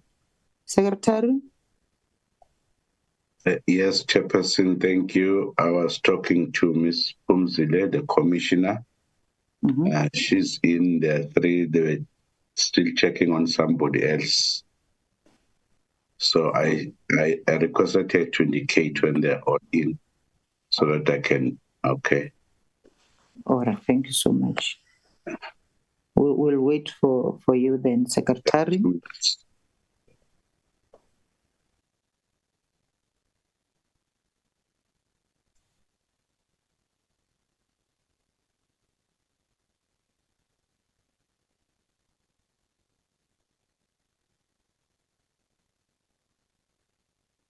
Hi, Secretary. I think in the interest of time, we can continue.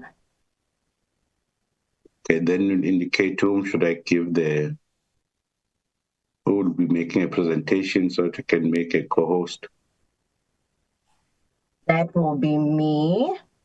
Putty, please also verify. I know that Minister was supposed to do the opening.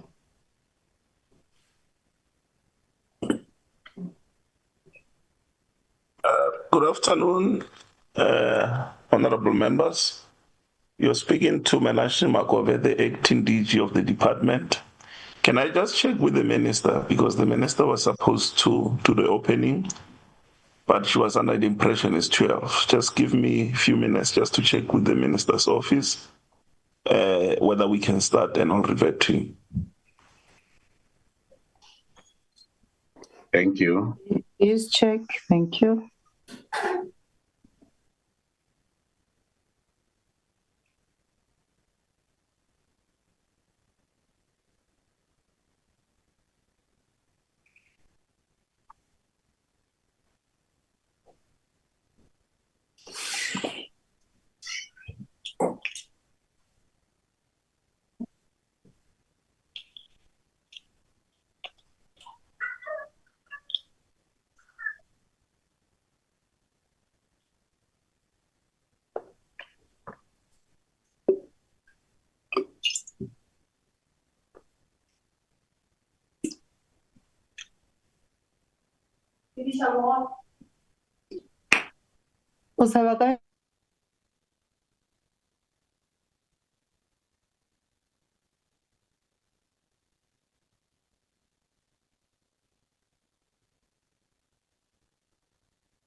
Secretary?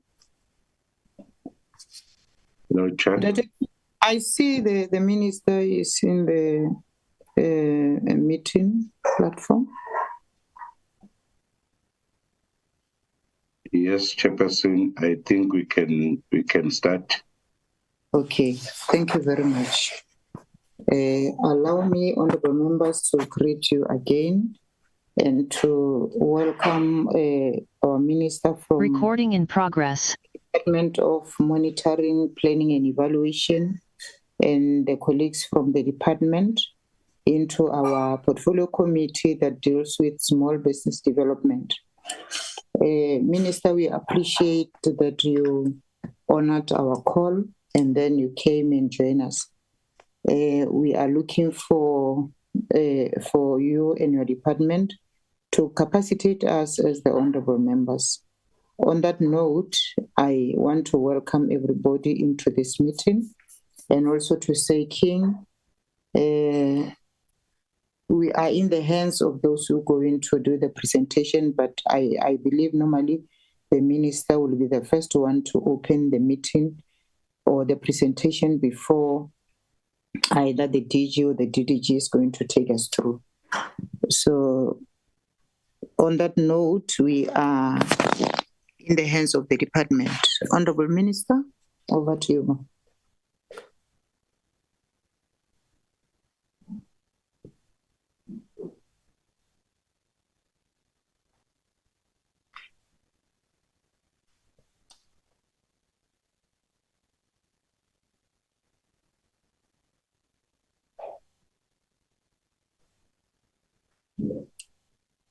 May Phumzile? Hi, Mayor.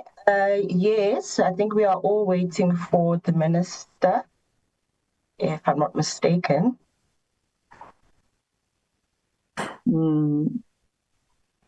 I saw him in the platform, but I don't see his name again on the list of the participants.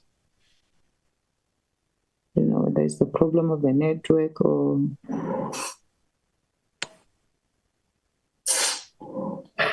Please, whoever has the right to check with the minister, can he do so or she do so?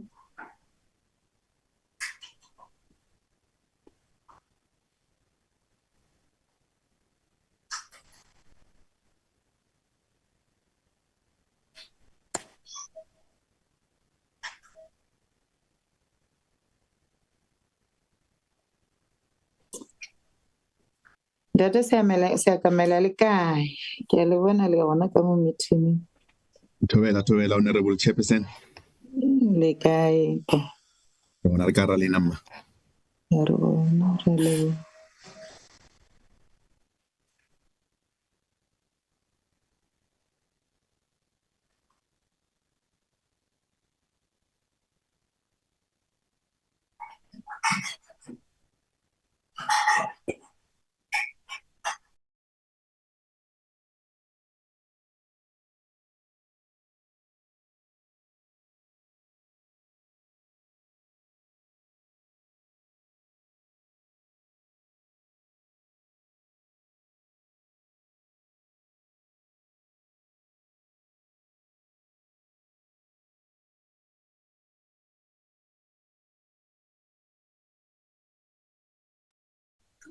Hey, Ntate Malmach. Ka sa sheba rai ke mare dia benga go iso. I could say because I thought if department is ready, why we don't agree to defer the matter to the next meeting? Babale ready. Remember, you were feeling like 12 o'clock. It's us who we finished. I think the mistake we did maybe was to think they are nearby. We would have just agreed on lunch because where we are, like Pelican, I can cook nice until lunch. Hopefully, all of us we are on visual. That is why we want visual. You cook the whole for lunch. Then we wait for 12.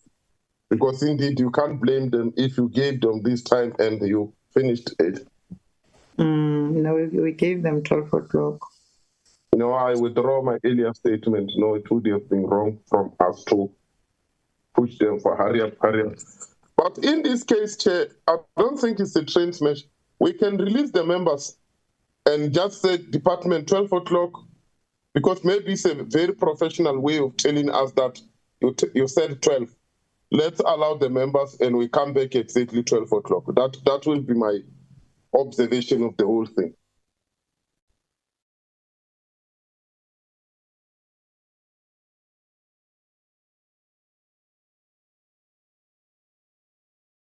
Chairperson.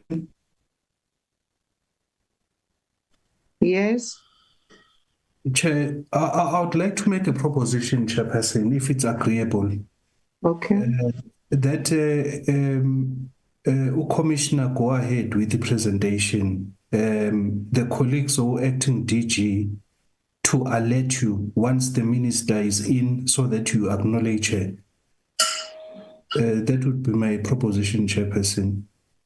And it's a good advice. Thank you very much. Commissioner, take us through, sir, or Madam. I don't know who is the Commissioner.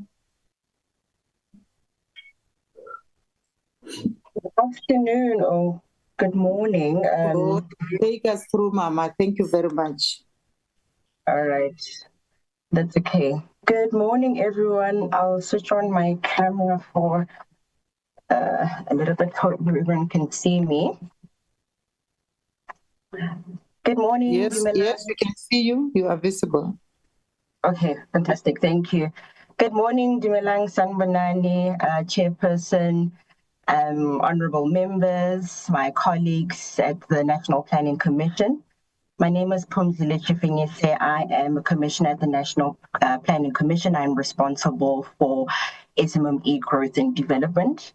And we are incredibly privileged to be spending the morning with you today to be unpacking just some of our insights and recommendations in our SMME red tape reduction advisory that we completed in the middle of the year this year. And so we are extremely excited to be sharing the day with you. We're looking forward to your feedback on our advisory notes, and we would like to take you through those recommendations at the end of the presentation. I am with a couple of members from the National Planning Commission, including the Secretariat, as well as Commissioner Tshepo is also on the call. So when it comes to question and answers, we will be together sharing that discussion at the end of the session.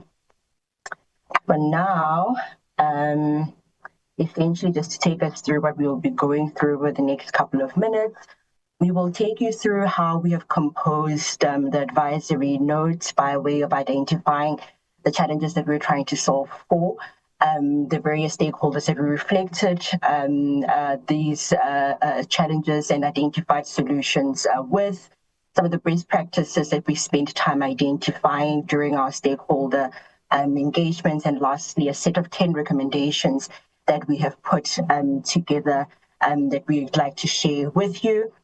And then we will conclude the session just going through how we would like to proceed going forward with regards to adoption of these recommendations towards action, as well as what plans for us as a task team and the National Planning Commission in this particular regard are going to be. By way of just background, so that we are all speaking from the same point of departure. So we are the National Planning Commission, custodians of the NDP, and particularly within the National Development Plan, we are responding to the target that speaks to over 99 million or 90% of the jobs that are being targeted for the country by 2032 be coming from SMMEs. And a key action related to that we are also responding to through this advisory note is for South Africa to create an enabling regulatory environment for SMMEs to allow them to be able to create these much needed jobs that we are speaking about in the National Development Plan.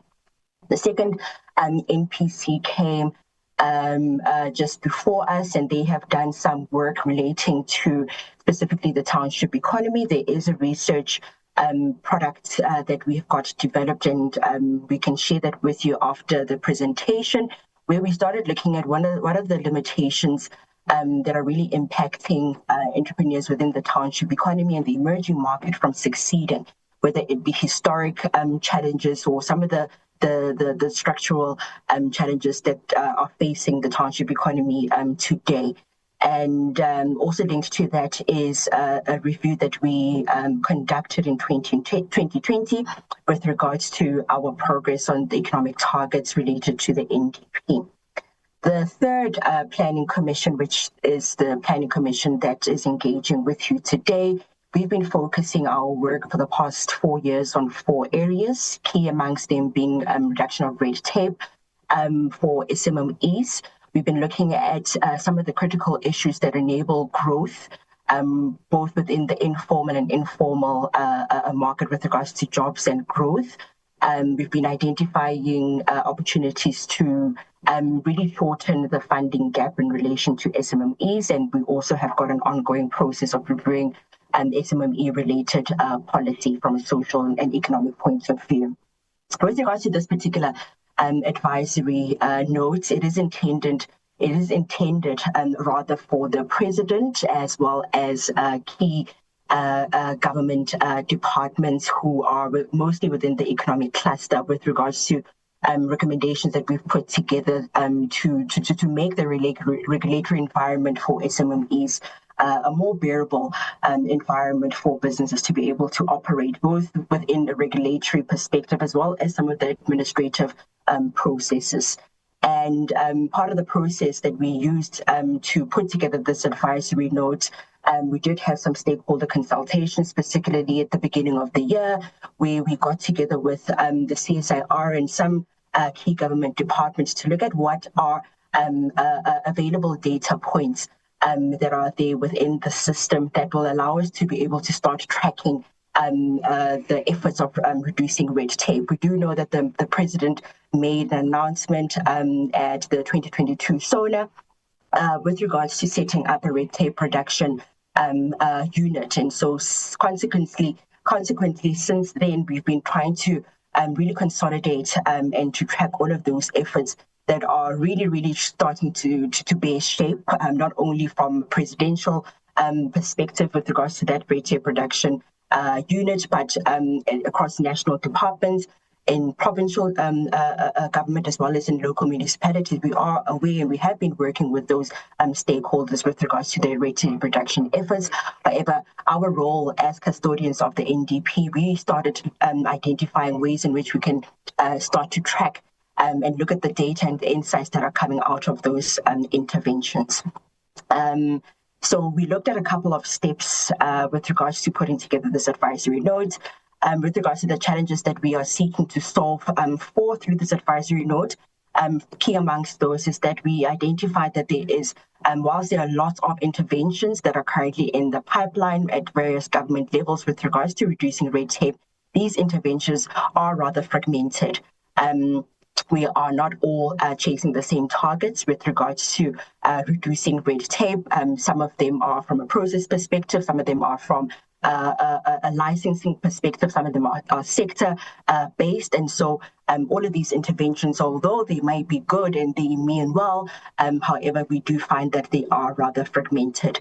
The cost of red tape on businesses is something that I think should be an ongoing exercise, and we have seen a couple of interventions led by specifically the International Labour Organization through a research study that they conducted in 2016 that started identifying and quantifying the value that red tape is really bearing on businesses, both in terms of the cost in terms of time that it takes for businesses to be able to adhere to these administrative and legislative processes, as well as the physical cost of these compliance exercises.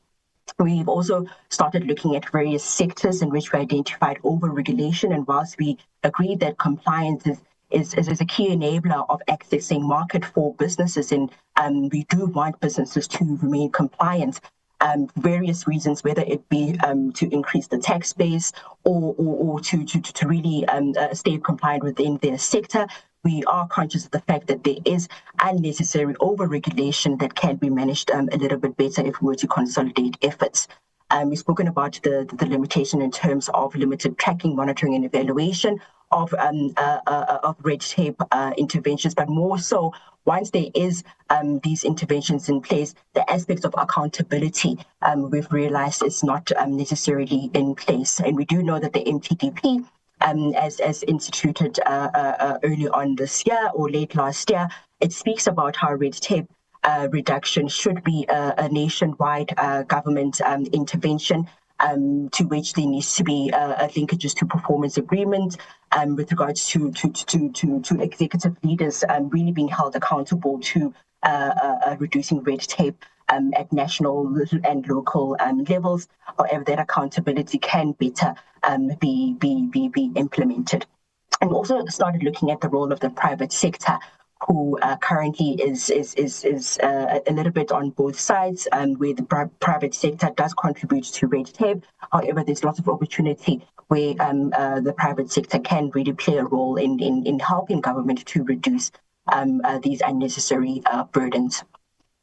I will go through the slides so that we can just spend a little time on the content rather than the process. With regards to the problem statement, we've realized, and this is on the back of the fragmentation aspect that we are trying to solve for, is that whilst there are various interventions, as I mentioned, that are related to reducing red tape, however, there is no specific legislation that is in place that legislates for the reduction of red tape on the part of government, or even from a business perspective, as well as there not being an ease of doing business legislation. Whilst we appreciate various legislative instruments such as the Small Enterprise Amendment Act and the Licensing Bill that is underway that recognizes the need to simplify processes, however, in the absence of a law-abiding instrument that has got punitive measures for actors that do contravene and add to red tape, then we will see that we are really going to be moving slowly with regards to these efforts.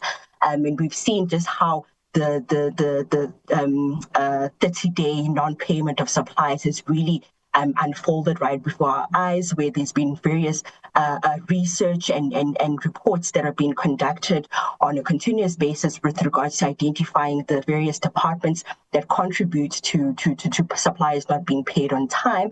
However, because there is no legislation that can really put in place measures where there is these contravening of these measures on small businesses, then essentially it means that we are back to square one.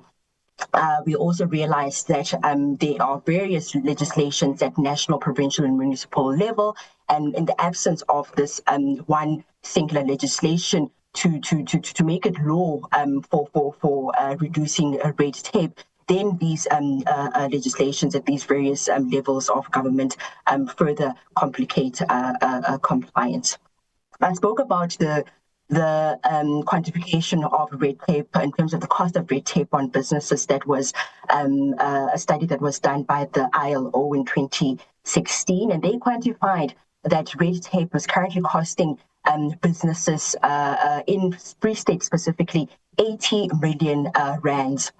And they conducted the study by identifying 400 businesses in 2 municipalities in the Free State a couple of years ago, where they really wanted to understand what is the cost of red tape from a compliance perspective, whether we're talking about VAT and tax requirements, labor requirements, BBBE, or whatever the case may be, as well as the time to complete these exercises. And they measured that cost of red tape to 80 million rand just in the Free State province and just within those 2 municipalities. And so we're starting to see that in the absence of really quantifying how much red tape is actually really impacting businesses, then we are not going to be able to know just the magnitude of the problem, and therefore how to start solving the problem without these quantified details.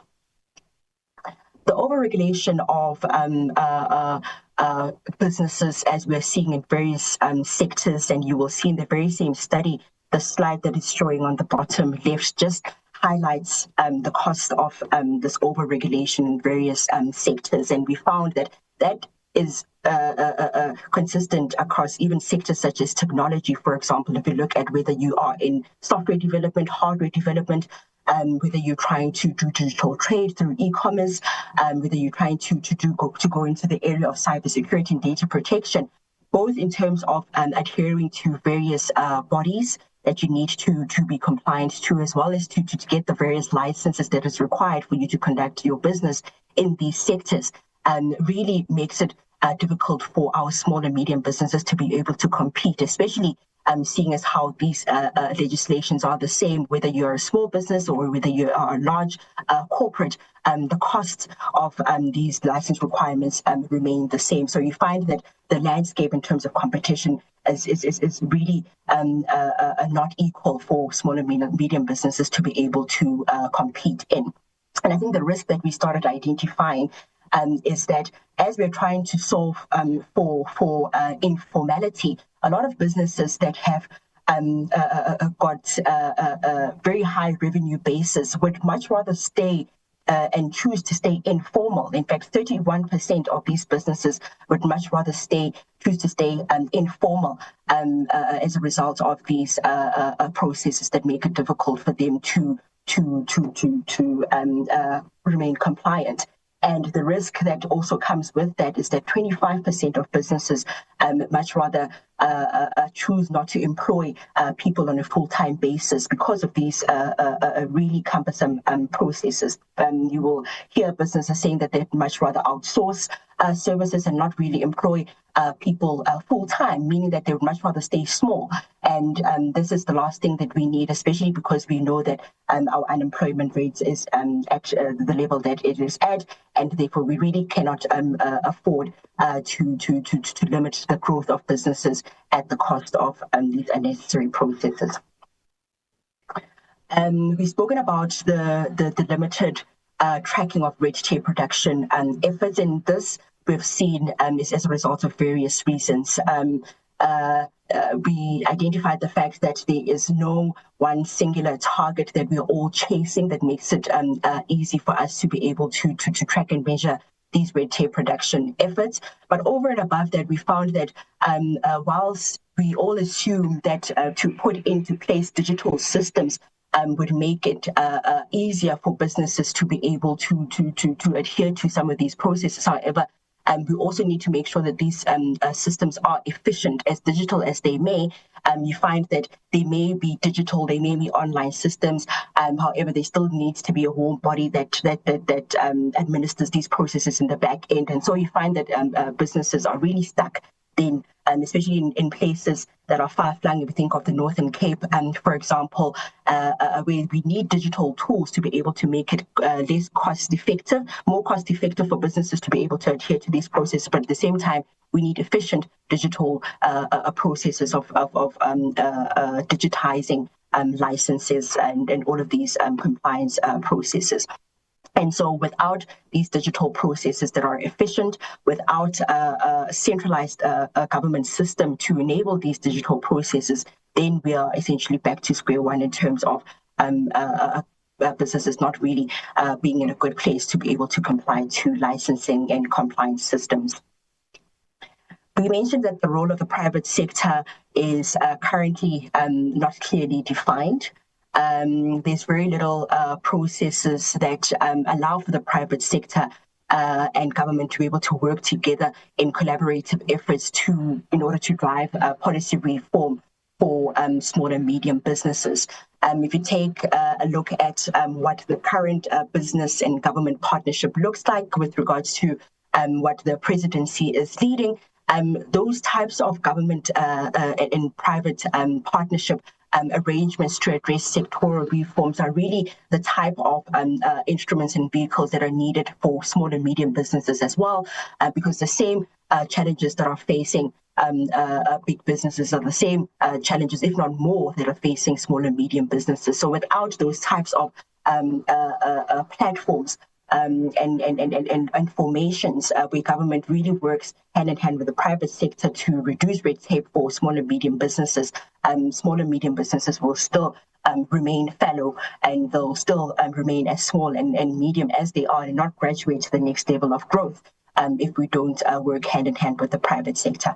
However, we do feel that the private sector have got a huge role to play in that they can themselves contribute to reducing red tape. So, for example, by way of contributing to the adoption of simplified and more digital and automated systems that can help us with our licensing processes. Secondly, if you think of things such as business process engineers and the models that these types of technical resources from the private sector, if they were to be deployed into the public sector, those are the types of skills and technical abilities that we need in order to make these processes a little bit better for businesses. And number three, we also know that working together with the private sector can give government a good intelligence in terms of identifying some of those blockages and bottlenecks that businesses are facing on the ground without government having to spend their own resources and spend time, because we know that it'll take government a little bit longer to get to those grassroots level challenges, which is slower than what the private sector can be able to help in order to identify and flag those bottlenecks. So if we were to work hand in hand with the private sector and government in identifying some of these challenges, and together also collectively identifying the solutions with the private sector, I think we'll be in a little bit of a better space. In terms of the stakeholders that we've engaged with, we mentioned the likes of the CSIR that we've been working together with for the past couple of months now, as well as national departments and local departments as well. We realized that red tape really has got a direct implication on job creation. If we think of especially new and emerging sector businesses that are coming out of the digital and innovation space, which a lot of our businesses this day and age are really geared towards. Because these business models are still new, if you go to a typical government department, if let's say, for example, you go to a DFI, for example, the vetting processes with regards to evaluating some of these new business models might not necessarily be as easy as a traditional business that a typical DFI will know how to instinctively evaluate. And so therefore, because all of these business models are still new, some of these challenges and delays. Excuse me? Okay. Some of these challenges and these... My apology, you may continue, Commissioner. Thank you. Some of these challenges and delays that face these new business models really can delay a business from being able to get off the ground and starting to work, starting to operate, starting to grow, and start to employ employees, much needed employees that we need in this country. And so we're seeing a direct correlation between red tape as well as job creation as faced by a lot of businesses in this day and age. That's also got a ripple effect on accessing funds. We are seeing a great deal of red tape when it comes to accessing funding. So whilst there's lots of interventions in the public sector with regards to SMMEs to be being able to access all of these financial resources, however, the turnaround time it takes for a typical business to be able to access these funds really has got a direct bearing on whether this business is able to grow or not. And we also have to say that this is also the same in the private sector as well. We know that the private sector has got a great deal with regards to some of the biases that we've seen has been reported in terms of how they are vetting small businesses, but also businesses of color as well. And so we are realizing that there is also a direct correlation with regards to accessing funds and the red tape processes that are involved that essentially widens this funding gap for small and medium businesses. We spoke about the high cost of compliance, whether it be in the particular sector that you are operating in, or across the board. We think of an organization such as SARS, for example. These are some of the things that our stakeholders that we engaged in spoke about, and some of them even spoke about within the realm of export and importing, the limited banking agreements with regards to how we can enable businesses to be able to function cross-border. Some of these challenges are still very much there. I think we spoke about data challenges, and lastly, state capacity. We know that this topic of red tape, it's nothing new, first and foremost, that we are very much aware of, but We use red tape as such a normal language. You know, everybody, if we were to say red tape, I think we would all understand more or less what we are talking about. But as an official that is doing an administrative process, where a small business is right in front of you and need to help them. So small things can really contribute to this red tape without you even knowing that you're contributing to red tape. Be it the system is down, be it fill in these papers, be in the person that is responsible for signing off your application is not in the office. Such small things we don't really see, but they are also contributors of red tape. And so the inability of the state to understand how it is also contributing in very small ways in terms of turnaround time, whether it be low morale of staff, really makes it difficult for businesses to be able to access some of these opportunities and these services. If we think of a typical municipality where a lot of businesses are really interacting with government in terms of business services, what we hear on the ground really is red tape at its very core in terms of how a typical government department contributes to red tape for businesses. Some of the best practices that we have seen that I think can really help us to start streamlining how we provide a service to SMMEs and how we simplify these processes. We spoke about the study by the ILO, and so having such a national study to identify where some of these costs that are facing SMMEs are, I think, can help us in a little bit, whether you're talking about licensing difficulties, the cost of getting a water license, the turnaround time of various zoning regulations and the requirements that are connected to there. Such research outputs can really help to paint a picture of what is actually happening on the ground. And so we do recommend that these more and more of these national studies be done to quantify where these challenges are. We really appreciated some of the efforts that have been made by departments such as the Department of Water and Sanitation, how they have managed to cut down the processing time from 300 days to 90 days in terms of turnaround time to get a water use license. And they do that through a simplified digital process. And these are some of the things that we would like to see being adopted at national level, whether you are in Johannesburg, whether you're in KZN, whether you're in Limpopo, across the country, a turnaround time of 90 days for a particular license. In this case, we're talking about water, are some of the best practices that we would like to see being rolled out and adopted.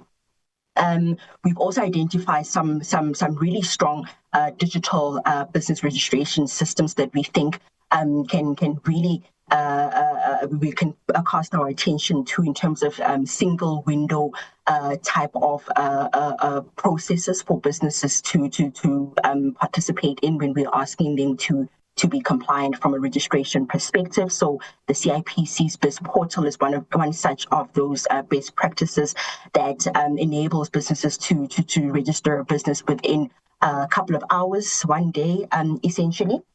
And linked in that, they've really done a good effort in linking some of the other compliance that are really automated by virtue of you registering your business through the portal. If you think of UIF, if you think of being tax compliant through income tax or tax registration, if you think of getting a BBBE certificate, a bank account, they've really worked really well over the past couple of years to make it simpler and easier for businesses to be able to be compliant and to register with the CIPC at a low cost as well.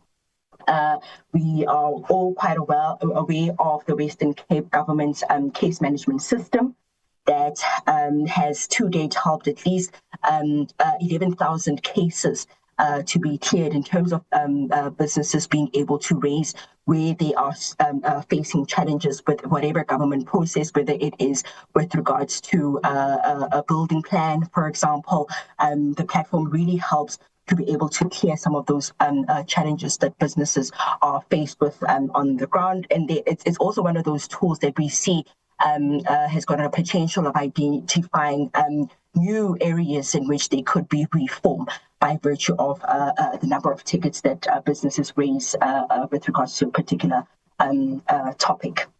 And we know that also within the ECD space, the Department of Basic Education, they've also done some concerted efforts to simplify the turnaround time and the number of licenses for ECD centers, especially within the township economy, all of which we are saying that there's lots and lots more of these interventions, and we would like to see how we adopt some of these interventions as the new way of working, so that municipalities don't have to spend their own resources in coming up with these new systems. There are systems that are already in place that can be adopted nationally. I think we're almost at the end of the slide, the presentation. And before we get to the recommendations, we've also started working on a red tape reduction tracker. And this is back to the challenge that we spoke about earlier on with regards to the limited availability of tracking and evaluation and accountability with regards to measuring all of these red tape reduction efforts across government as well as the private sector. And so we have been working with the CSIR to develop a red tape reduction tracker, which is an online digital tool that will be available for an SMME to be able to access to see what efforts are being made with regards to their particular sector or their own locality or even nationwide with regards to how we are tracking and faring with regards to reducing red tape. And we are hoping that this tracking tool will make accountability happen because it's going to be an evidence-based source to track and measure the impact of these red tape reduction interventions. And we're also hoping that through this digital tool, we'll be able to see the adoption of many more red tape reduction interventions. The tracking tool is geared to track a couple of indicators, and also just wanted to highlight that we've been working very well and closely with the Department of Small Business Development in putting together this tracking tool. We've identified 6 pilots from a couple of different departments that we want to onboard and go live with on this digital tracking tool. And we meet on a monthly basis in order to put together this tracking tool. From an indicator perspective, what we are tracking is things such as the adoption of red tape reduction strategies that have been adopted nationally. We're tracking SMME job creation as a key measure linked to the NDP. We're tracking things like the cost of compliance, access to finance, delayed payments, business registration, as well as, of course, the permitting and business licensing in terms of turnaround time. So these are the pilots that we are putting on board onto the tracking tool.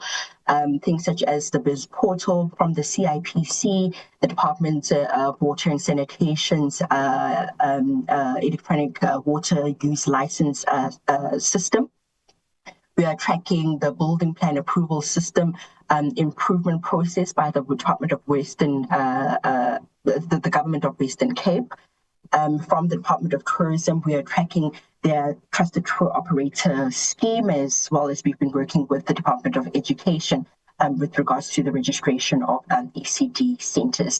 And so through this exercise of essentially building the first phase of this tracking tool, we really wanted to see how we can track various red tape reduction solutions at various parts of government, so as to see how the platform will come alive with these various interventions. That is just a snapshot of how we are thinking of in terms of it being accessible to members of the public. It's a web-based platform, and we're hoping that it will have key features for a business to be able to log in, to click, and to be able to see from a dashboard perspective what these interventions look like and how they are faring with regards to reducing some of these burdens. We are about to, or in the process of at least migrating these pilot data into the tracking tool, and we're hoping that this time next year we would not have only gone live with the pilot after the development phase, but also we are planning to integrate the private sector interventions into the platform as well. This is the last section of the presentation, where we will now delve into the 10 recommendations that we have identified to essentially respond to the various challenges that we have seen. And these are by no means an exhaustive list. We know that there's other organizations that have also compiled their own solutions of what we can do to reduce red tape. And so we welcome any additional inputs that stakeholders have to reflect with us. The first recommendation is that we are recommending for there to be consideration of a red tape reduction act, and so we appreciate that this particular committee is looking at resuscitating a red tape reduction impact bill, or any particular version of that, as you would have started working on that a couple of years ago. And so we're excited at that type of a progress, because it really speaks hand in hand with what we are recommending here, which is for there to be a red tape reduction act that is based in legislation for private sector as well as government to adhere to in order to drive accountability in terms of the actions that we are making towards reducing red tape. The second recommendation is that we would like for there to be red tape reduction targets in public sector official performance contracts, from a leadership perspective, as well as from an administrative support staff official perspective at all levels of government, both at national and local government perspective. The third recommendation is we recommended for there to be a national study to assess the cost and the impact of red tape that is conducted nationally.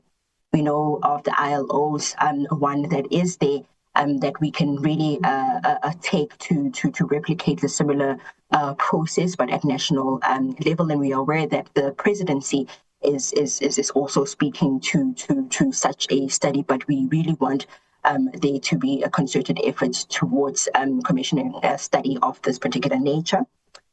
Number 4, we are recommending for there to be a centralized business and sector licensing system that integrates national, provincial, and local licensing into a single platform. Such a system could be on the back of the CIPC's BIS portal, for example. Currently, we know that the BIS portal is specifically for mainly the business registration process, and that sector licensing is conducted at provincial and municipal levels, but we really think that for there to be a more efficient process and costlier process for all of those to be done under the BIS portal system. Number 5, we are recommending for there to be the development of a red tape reduction tracker, as how we have already started doing, and for this tracking tool to be adopted nationally as an accountability platform towards the reduction of red tape, and such a platform to be adopted by Cabinet, so that when it comes to the data being uploaded onto the system, we don't need to start from scratch in terms of getting those types of information to be loaded onto the system. Number 6, in terms of the role of the private sector, we are recommending for there to be a permanently formed structure particularly being a joint red tape reform council that is inclusive of both government and business representatives to identify, to design, and to highlight and to pilot regulatory reforms for SMMEs across various sectors. And of course, we're expecting for there to be accountability measures in the formation and implementation of this particular organization. We are also recommending that there need to be business process engineers being allocated from the private sector or even the public sector, but essentially for there to be business process engineers allocated to the Joint Red Tape Reform Council that can be deployed at various levels of government for there to be improved processes and modeling of business licensing that are more efficient to help easing backlogs and blockages and ineffective processes. We are also recommending for there to be red tape reduction targets in the BBBE scorecard, which is one of the compliance measures that we think that the private sector is making efforts to adhere to. So to contribute to a single process of driving compliance and accountability to the private sector, such red tape reduction targets in the BBBE scorecard can help. Also, with regards to some of the challenges that businesses, small and medium businesses, are facing in the realm of the private sector. We think of late supplier payments. Without such targets and such incentives to really motivate the private sector, I think we will essentially remain speaking to ourselves. The last two recommendations, we are also recommending to permanently capacitate the presidency's red tape reduction unit with a permanent structure, with budget, with decision-making powers. And we've been working very, very closely with the presidency to date, not only with regards to putting together this advisory note, but also with regards to the red tape reduction tracker as well. So they've been incredibly involved. However, we would like for their role to be elevated a little bit with a permanent structure and to help in the fast tracking and driving of these regulatory reforms. Lastly, we're also recommending to establish an interministerial committee with red tape reduction champions to coordinate these efforts and to assist with the reporting and the driving of accountability of these efforts at local levels and across various departments. As we know, that red tape is not only a small and a Department of Small Business function, it is a function that cuts across various levels of different departments. And so we would like this to be an interministerial committee. Last two slides, just in terms of considerations for this advisory note. First and foremost, we would really love for this advisory note not to remain as another document that has been presented to you, but some of these recommendations to be adopted and endorsed by Parliament and Cabinet. And we're also in the process of planning a red tape reduction immersion to socialize this advisory and giving opportunity for the president, for members of government, for yourselves, as well as the media, to really experience the effects of red tape on a typical small business. I mentioned earlier on that everybody here in this room and in society, when we mention red tape, I think we're all on the same page. But until you're a small business owner yourself, you haven't really understood the magnitude and really realized and experienced the magnitude and the effects of red tape. And so we are planning to have an immersion at the premises of a small business owner where we can really take through members of government and the media an immersive experience and give them an opportunity to experience what it is like to experience the red tape on a typical business, and that we are looking to do early next year. Lastly, that's the last slide. our plans for the task team and essentially the NPC is to launch the red tape reduction tracker next year. And we're also, as part of our efforts to really hand over to the National Planning Commission, the 4th National Planning Commission, as our tenure ends next year, is to develop an MSME framework that will help as a diagnostic input as the country starts thinking about the next version of the National Development Plan after 2030. Which will incorporate things such as the institutionalization of red tape reduction for MSMEs, charting jobs and growth plan for MSMEs in the formal sector. Number 3, really identifying an adequate policy direction for the informal sector and how we incorporate the informal sector both from a digital and financial inclusion perspective. We know the various inputs that we've been making about the informal sector, and I think up until this week we've been speaking about informal traders here in Gauteng. So there's various interventions and various points of view and perspectives in which we are really trying to support and in some cases punitively measure the informal sector.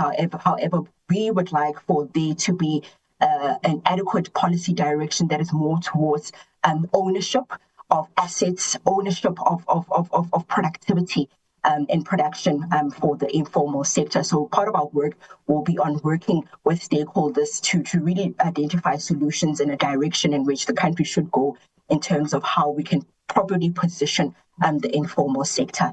And lastly, we are also going to be, as part of this framework, identifying ways in which we can help further align both the public and the private sector in terms of bridging the funding gap for SMMEs. Things such as ensuring that the right capabilities are being driven within the public sector with regards to being able to fund businesses in a quicker turnaround time, but also knowing how to respond to these new and emerging business models, and for us not to lose out on investing into really businesses that have got potential. So helping to capacitate the public sector with regards to some of these methods of vetting and investing and really funding businesses, but also within the private sector. How can we work with the private sector for there to be a better developmental approach and not just profits when we look at investing into small and medium businesses? And I think we can stop here, ladies and gentlemen. Thank you so much. Thank you very much for the presentation, Mephumzile. Honorable members, I have noticed that the Honorable Minister is in the meeting. She is attending using the iPhone, if I'm not wrong. Minister, you are welcome in our meeting. We try to wait for you, but at the end of the day, we have decided to continue with the presentation because of time. Today in the afternoon, we do have a plenary, so we thought if we can keep on waiting, we might miss our plenary or rush the presentation. So you're welcome, Minister. Before I can allow the honorable members to interrogate the report or comment on the report, I would want to give you this time to say whatever you wanted to say from the beginning, or talk to the presentation that Mephumzile was being presenting now. Over to you, Ma.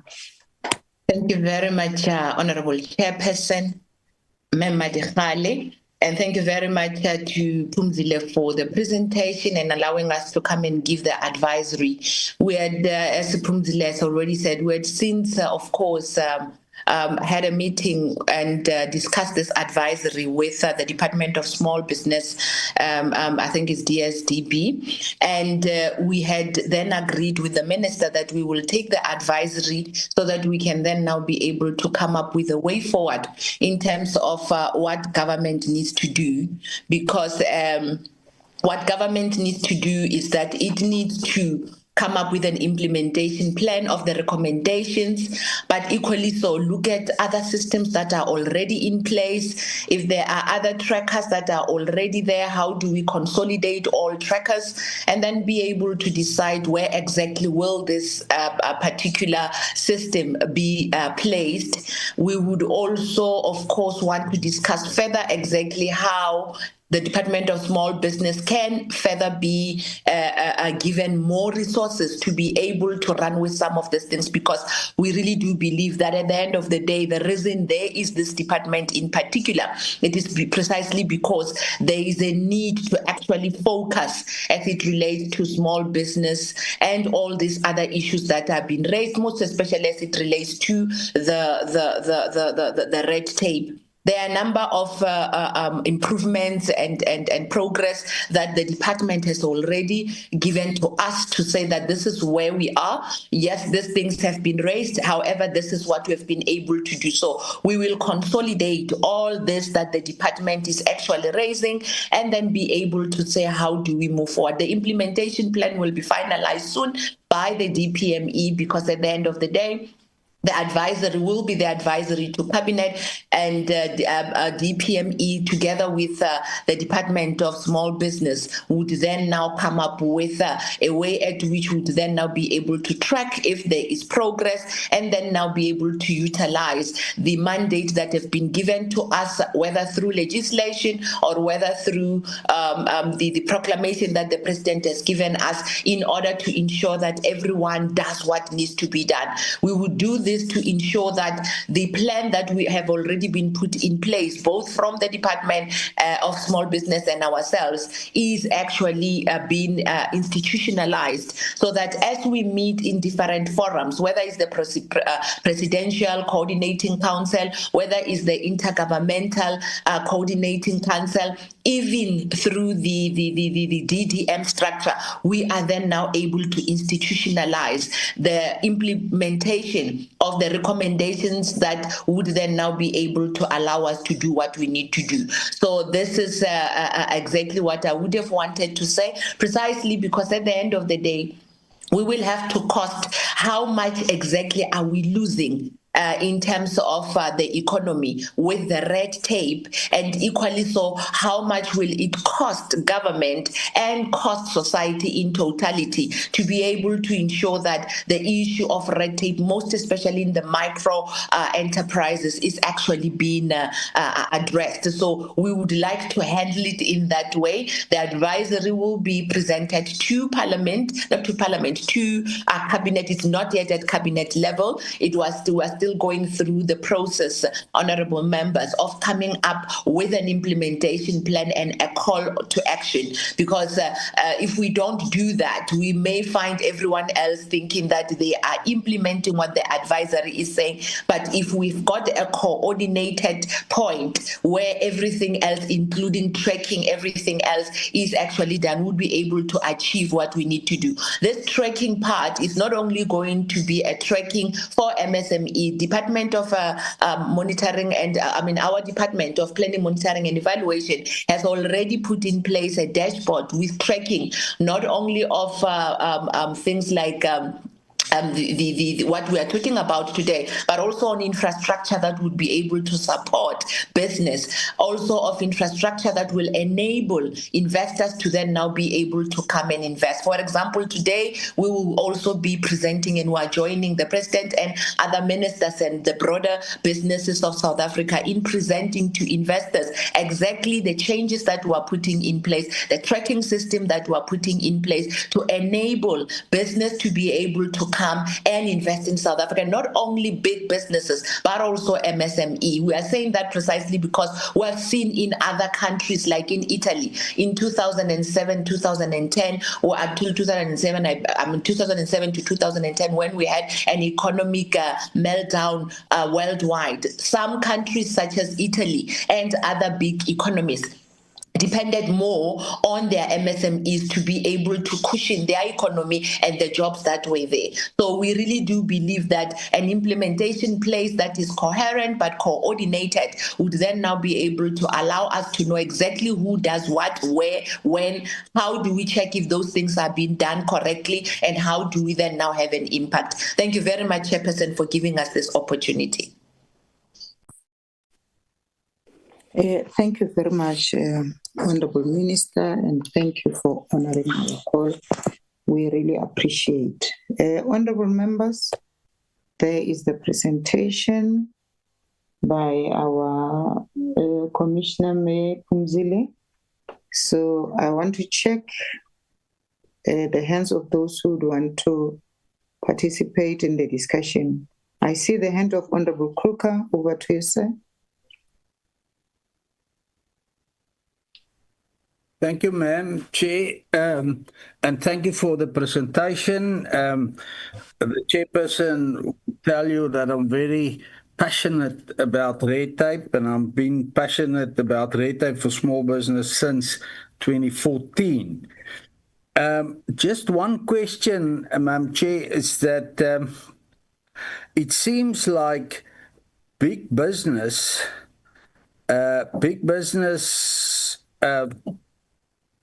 use red tape to get that competitive advantage over small business, because most of the time, small business and big business in the same market or fish in the same pond. So I'm glad to hear that small business is going to lead the way of reducing red tape. So when we reduce red tape for small business, of course, everybody will benefit of it. Madam Chair, then I just want to add two proposals. The one is the tabling of an ad hoc committee by Parliament that's have many departments in it as well, with a timeline, so that politicians can also have input in this red tape. And as I say, an ad hoc committee appointed by Parliament across many political parties, many departments, so that we can put down a political framework how to reduce red tape, because we must all understand red tape is a political issue. And the last point, Madam Chair, is that the cost of red tape, and we discussed it in this presentation quite, it comes out many times, the cost of red tape. I will just suggest there is a model that it's used worldwide. They call it the cost, the standard cost model, and we can use it to determine what is red tape actually costing South African small business and job creation, of course. Madam Chair, that is what I want to say. Thank you. Thank you very much, Honorable Kruger. Honorable Sarah. Over to you, Ma, and then Honorable Malimacha will follow. In that order. Thank you, Chairperson, and thank you for the presentation, and greetings to the Minister. Chair, firstly, I would like to second Honorable Kruger's suggestion that we create an ad hoc committee. And my reason for supporting his proposal is that whilst I welcome the presentations and the recommendations that have been made, a lot of these recommendations, if you look at how long it will actually take to implement any of those things, and the problem that I have in the recommendations is that I don't see the impacts that are coming out that clearly, because a lot of red tape, whilst we can talk about institutional red tape in terms of, planning processes, licensing processes, and the like, there are also serious other conditions that are imposed for MSMEs that is not creating an enabling environment for them. And that talks to certain labor legislation, certain policies that we have, and the kind of thing where we have the extension of these bargaining agreements, which MSMEs cannot afford, and some of the really onerous compliance issues with SARS, for example. There has to be a simplified regime where it's not a simple thing like if it's R1 million and you can have a turnover tax. That's just absolutely not adequate. So I think an ad hoc committee with timelines would actually create a much more impactful situation where things can change quicker, because if you look at the fact that we are now in 2025, and when the NDP was actually formulated, and we were supposed to have created 9.9 million jobs from the MSME sector by 2030, we're absolutely nowhere near achieving that target. And if something is not done drastically, we're just going to fall even further behind and have longer queues in the unemployment queues, and we're going to be frustrating entrepreneurs, and we don't want that. Thank you, Chair. Thank you very much, Honorable Singh. Honorable Malimacha, over to you, sir. Thank you very much, Chair. Let me also take this opportunity, welcome both presentation, Commissioner and the Minister, as I welcome you. Chair, the issue of the red time, it needs a careful understanding of what is it that we mean when we say red tape. What is it that we want to do when we say we want to reduce? Because the mistake that we must never do is to think that in a country, we can have a country that is not bound by any regulations, where you'll find that we do business because we are advancing to improve the life and the living conditions of the masses through the small business entrepreneur, in ensuring that they are there in the mass if we are producing them. Then we go and say, let's do away with the compliance. Let me put the first one, critical one, the issue of tax. If a person decides to have this small business in 10 townships, then in those 10 townships, in each township, at the end of the day, the person has got $1 million and above. How do you say this person must not be taxed? So that is the critical part of it, that every business must be regulated and it must comply. Part of complying, it must pay tax. The other issue that is more critical to us as the committee is to be more focused in ensuring that we zoom to policy shift. These are the things that we can easily shift and ensure that we are passing through. But if we are going to say, let's have an ad hoc committee, and nearly all the departments, every month we agree on ad hoc committee, what will be the responsibility of the portfolio committees?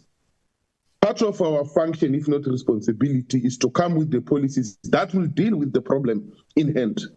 In this case, there is a calling of a policy formulation that will ensure that it talks to what we think it needs to ease a ways and means of doing business in the country. but at the very same time being compliant. I'm saying from both presentations, there are a number of very positive moves that can assist the committee to think of what can be done to assist the situation within the frameline of the law. Because if we miss that particular aspect, it's like a person who will call a mass meeting, tell people and say, this is Christmas for everybody. When they come to the offices, you realize that it becomes a problem because you were not honest by telling the truth. So there is nothing wrong to tell the truth and push for people to comply and do the business. Equally so, obstacles that are there is what we are zooming to them exactly and saying, these obstacles, for an example, the easier one, if we've got a lot in our country in a form of production that can be potatoes, and these potatoes is becoming problem as being many, and we have got some that is coming from other countries. Protectionism can be the mechanism in form of ensuring that we implement that. And we are not banning product from other things. Instead, we are protecting our own local market against the exports. So the issue of policy shift is forever open to this.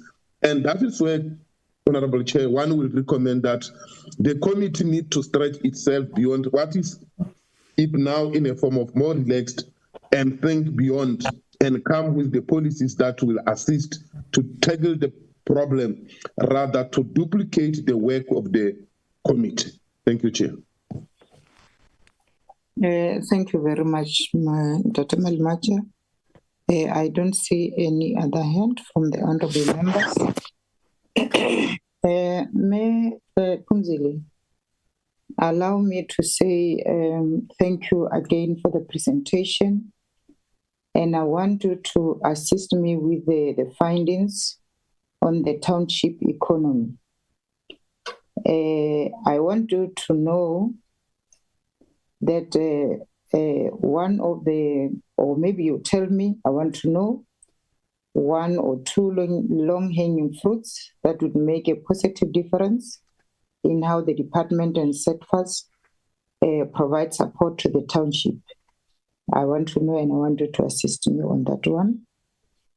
And the other thing is that we were busy early this morning, and in one of our recommendations was to see us having a one-stop shop where therefore all MSMEs that is pulling together, or all SMEs related funds and programs from all government departments, and put them under one entity to support small businesses.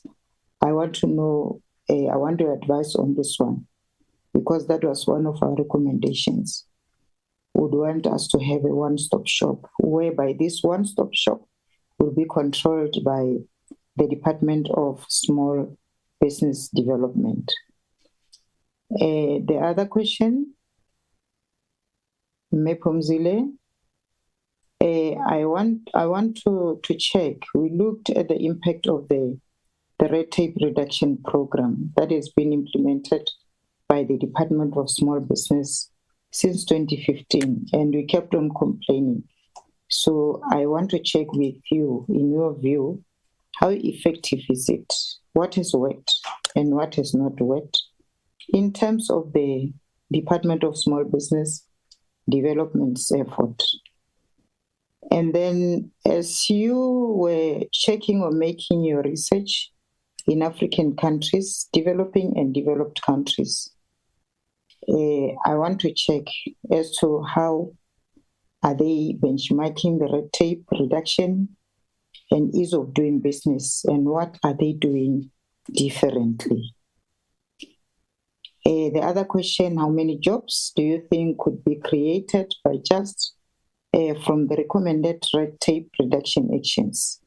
If you were to qualify the level of red tape right now, where would you say we stand on a scale of 1 or between 1 and 10, and compared to other developing countries?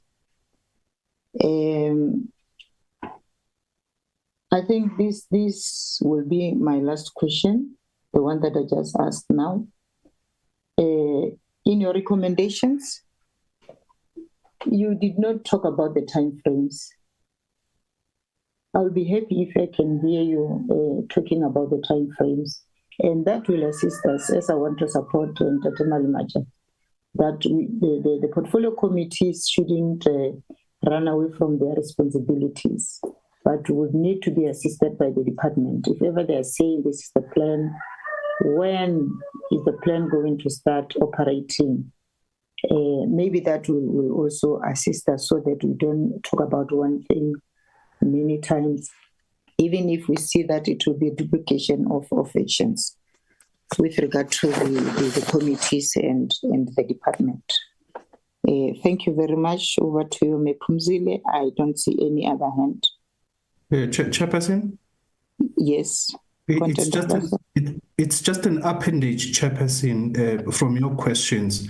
If maybe Commissioner can also clarify the issue of legislation, the proposed legislation, where do they think that legislation should preside? Should it preside at the presidency or DPME or DSPD? It would be very interesting to know where that proposed legislation, in terms of their research, should go to. Thanks. Thank you very much, sir. We are in your hands, Mephumzile. Over to you, ma'am. Thank you, Chair. And thank you, colleagues, honorable members, for the previous comments. I think most of them were for noting. And so we appreciate those inputs that have been made, and we will take your lead upon the discussions of the ad hoc committee and the various calls for the policy shifts that have been mentioned by the honourable members. In terms of the specific questions that have come out, and I would also like to signal Commissioner Fela as well on some of these. I think you can tackle the one specifically with regards to compared to other developing and other countries.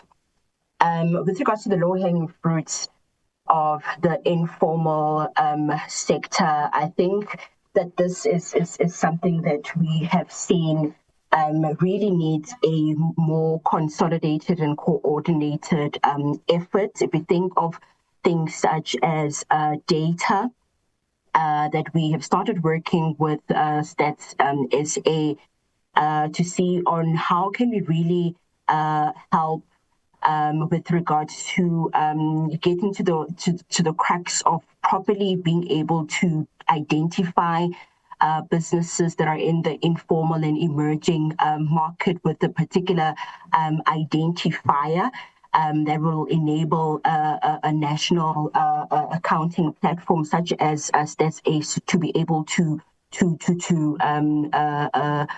count and to track the number of informal sector businesses and the activities thereof in the country. So I definitely think with regards to data, identifying of data, tracking tools and mechanisms in line with the private sector to help our national organizations such as Stats SA would be one of those low-hanging fruits. And we are also working as the NPC to develop a small task team to help with the national statistic system in the country. This is not only a function or an area that needs to be improved within the informal sector, but we have spoken about things such as just capacitation of Stats SA as well, and just really working across the board to assist our statistical system. But definitely within that, the data element within the informal sector, I think is one of the low-hanging fruits.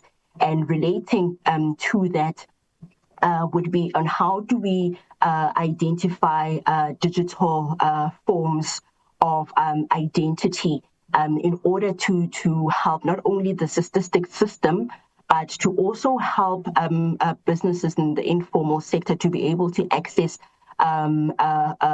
funding components or funding services by way of these digital identifying tools. And all of this will form part of the work that we want to embark on in the 2026 year.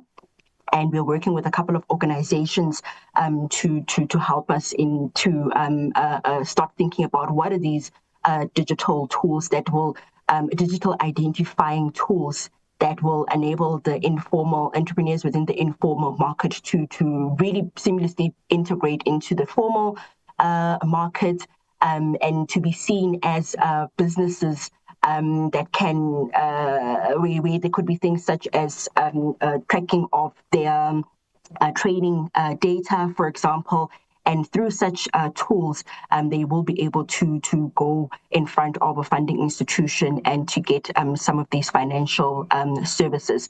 And of course, you know that there is many more that are in the pipeline, but we think these are some of the low-hanging fruits that are within the ambit of the NPC.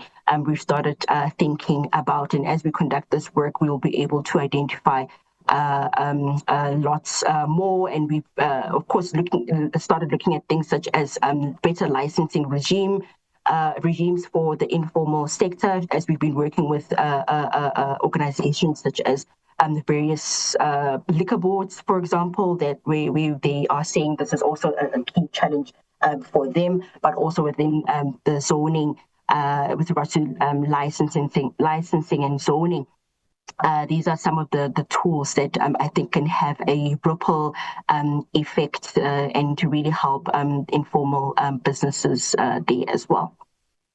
On the one-stop shop, we have worked with organizations such as the DTIC, for example, who have made strides with regards to putting together one-stop shops, although it is particularly within the energy sector. And so I think it is a fantastic idea to really work on expanding this concept and this model of one-stop shops. And there wouldn't be a need to start from scratch because there are systems in place already where there are these one-stop shops. And what we have seen is that these one-stop shops have also got an opportunity to assist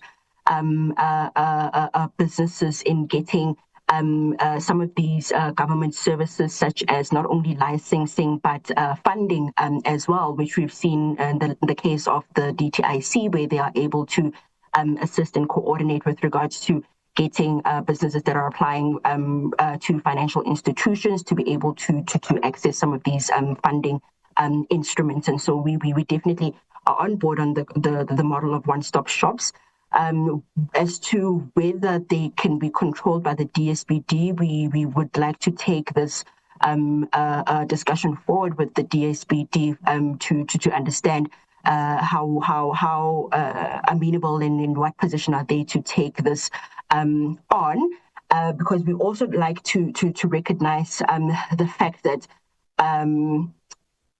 these one-stop shops are also at a sector level, not necessarily only a one-stop shop for all small and medium businesses. Small and medium businesses are in themselves enterprises that operate across various sectors. And so I think that it would be quite a really tall exercise if we were to say that these must be controlled and led only by the DSBD. And so consideration for shared control or shared implementation of these type of one-stop shops, I think would be something that could work nicely. And was also remember that not only is there a need for these one-stop shops at national level, but also at municipal levels as well. So how do we incorporate the provinces and the municipalities in implementing and administering these one-stop shops to be effective, as well as for them to be effective across various sectors. And so I think this is one that we would like to put on the table for discussion with the Department of Small Business, but certainly on the model itself. I think based on what we've seen with the Department of Trade and Industry and Competition, there is definitely a room and appetite to create such centralized systems, and that can be replicated. However, we would like for there to be consideration of a shared approach across various departments. The question on efforts by the DSBD, we have mentioned that we're working quite closely with the DSBD, and so we are yet to meet with them under the auspices of workshopping. How do we now work together in actioning these recommendations for red tape reduction as we have ironed out? And so we have heard, as the Minister has outlined, they did give us feedback that they are working on almost all of these recommendations in some form or another. And so the next step would be on us getting to a central place where we can see how we consolidate some of these things. And so we would like to also put that as part of the discussion with the DSBD. They did also indicate that something that they can work on improving is communication. So how do they communicate with stakeholders as they go about conducting their work, and really informing us as stakeholders, not only stakeholders within government, but also the key custodians that they are doing this for, which is the entrepreneurs on the ground, so that they can also sign off confidently that they are comfortable with where the department is at. And so I think their efforts thus far can be improved on those respects, and we are going to be working together with them in that regard. The question on the number of jobs, I think this forms part of the Minister's inputs, that the next step would be for us to outline an implementation and costing exercise as to how much it will cost to put all of these in place and the impact thereof from a jobs perspective. So we will include there. I think the question that was posed on where does South Africa stand compared to other countries. I mean, we've seen the reports from the IMF that have rated South Africa 49 out of 49 countries, both developing and developed, in terms of South Africa not being a place that, makes it easy to conduct business. So I think in terms of global informal indexes, there is lots of work that we still need to do based on those reports. And we know that even when the World Bank's Ease of Doing Business Index was there, we were really lying in a pool of the 80s, 87 or 81, if I'm not mistaken, from over 100 countries. And so globally, I think we can do better, but we do know that other countries are solving these through single entry type of systems, where there's centralized systems that are put in place for businesses to only interact with government on that one single portal, and they don't have to really go from pillar to post to interact with government. And so I think there's lots of opportunity for us to identify some of those solutions, some of those solutions and systems that are there across the continent. Even I know if you speak about things such as Startup Act and legislations that are geared towards specific sector of startups, so tech and innovation, countries such as Tunisia, Nigeria, Kenya, across the continent are really faring well with regards to providing legislations and tax incentives for businesses to be able to interact with government more easily and at a less costlier price, and also how the private sector is also incentivized through tax breaks to interact properly with government. We've seen various things such as 25% first loss guarantees that have previously been put in place in our country. So there are pockets of excellence that we've seen where South Africa has really broken ground there. But I think the question that we have in front of us is the question of is the challenge of scale and adoption nationwide. Before I hand over to Commissioner Fela on the question of other countries, I suppose the question on where the legislation would be placed, I think the presidency would be a good place to start because they do have the red tape production unit in place. And we also note that this is not only a function of small business development. This is reducing red tape requires all departments, whether we're talking about the DTIC, whether you're talking about in sectors such as minerals and energy, for example, across all sectors, these types of challenges are facing small and medium businesses. And so a department or a platform such as the presidency, I think we should consider where this legislation can sit. Commissioner Fela, perhaps you can come in on that last question on other countries. Thank you. Thanks, Commissioner Phumzile. Good afternoon, honorable members, chairperson, and colleagues. Yeah, I think Phumzile has covered quite a lot, but let me just address one or two as well. Firstly, we understand that we have just under 3 million SMMEs in the country, of which 72% are informal. So that in itself, paints a different picture of what we can and cannot do in that space.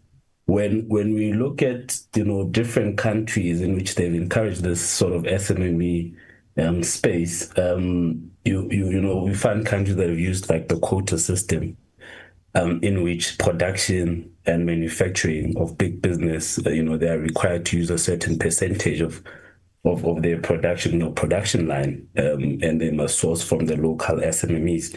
You take countries like Germany, for example, in which every BMW car that comes out, 80% of the components that make it are sourced from local SMMEs. And this has created quite a strong entrepreneurial culture within the country.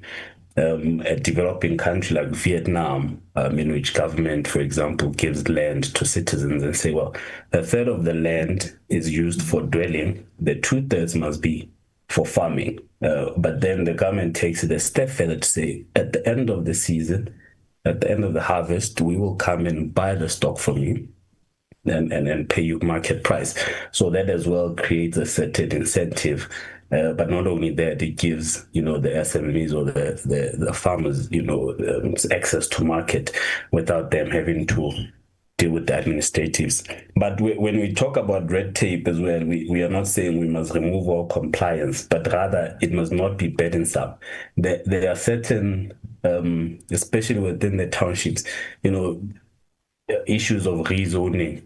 They become problematic. So you have certain bylaws that are still quite restrictive when you are in the townships, but not as restrictive when you're in the, in the urban or suburbs, if you call it that, because they have two different spatial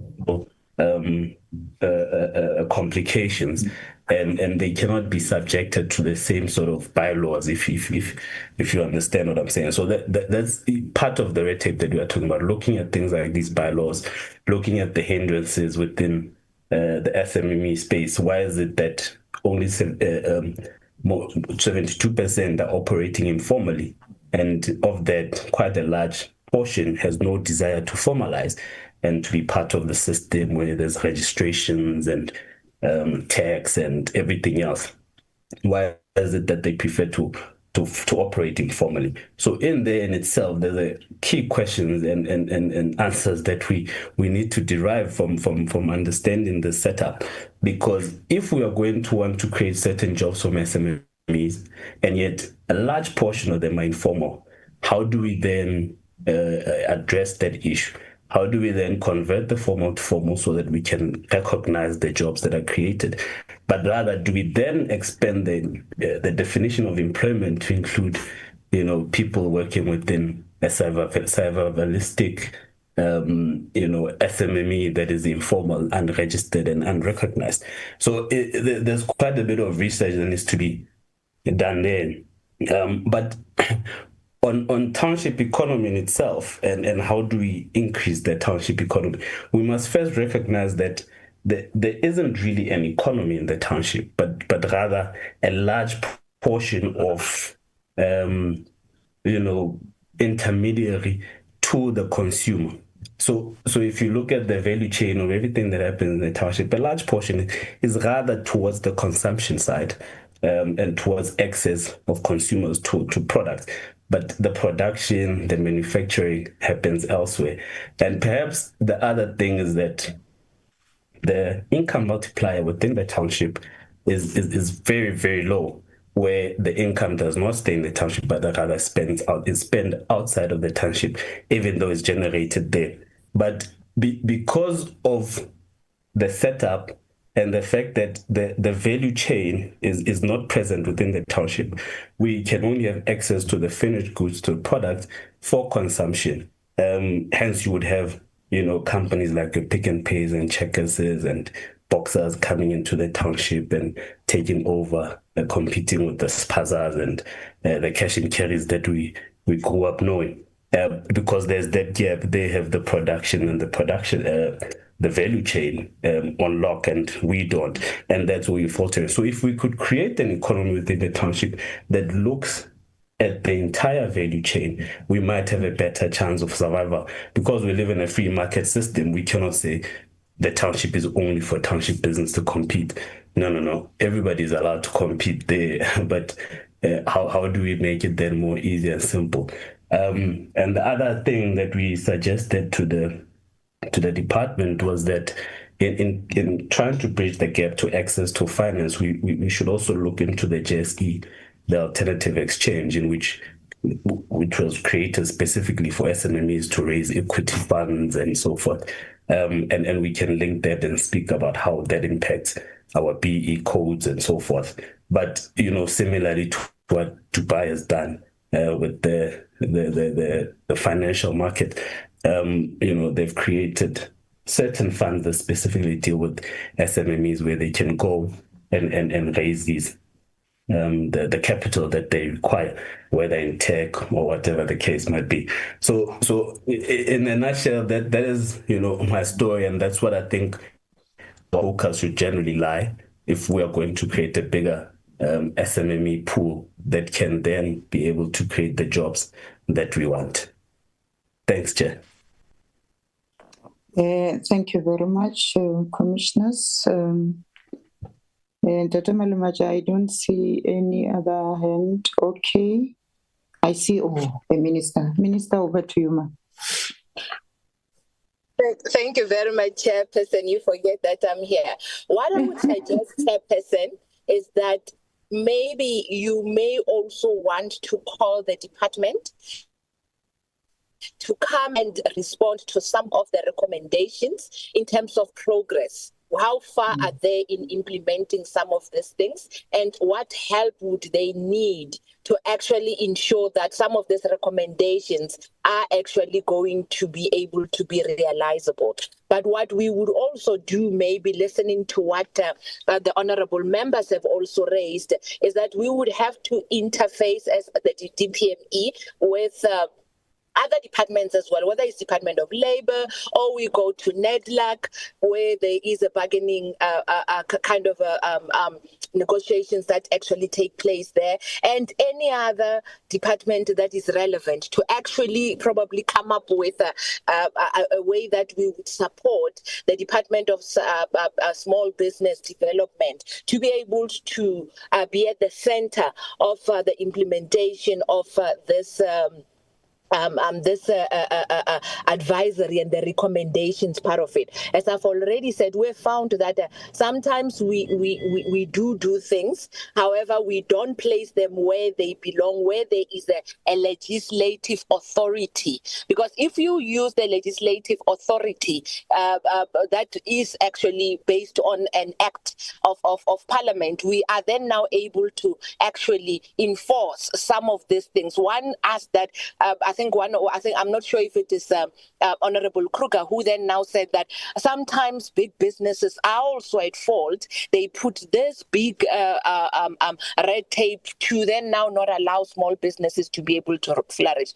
When we utilize this Department of Small Business and support it with resources and probably look at policy position that would be able to assist them, then we would then now be able to deal with such things, because sometimes we believe that the issue of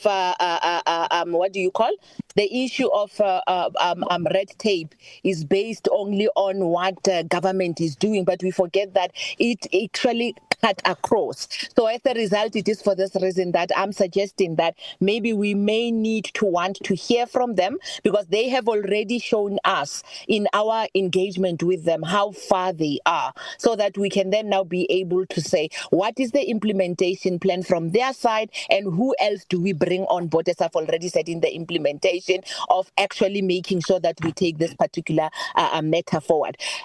We obviously, what the commissioners have spoken about, most especially as it relates to township economy, is a reality. However, I believe that we will have to say, how do we change the status quo? Because it hasn't always been in this way.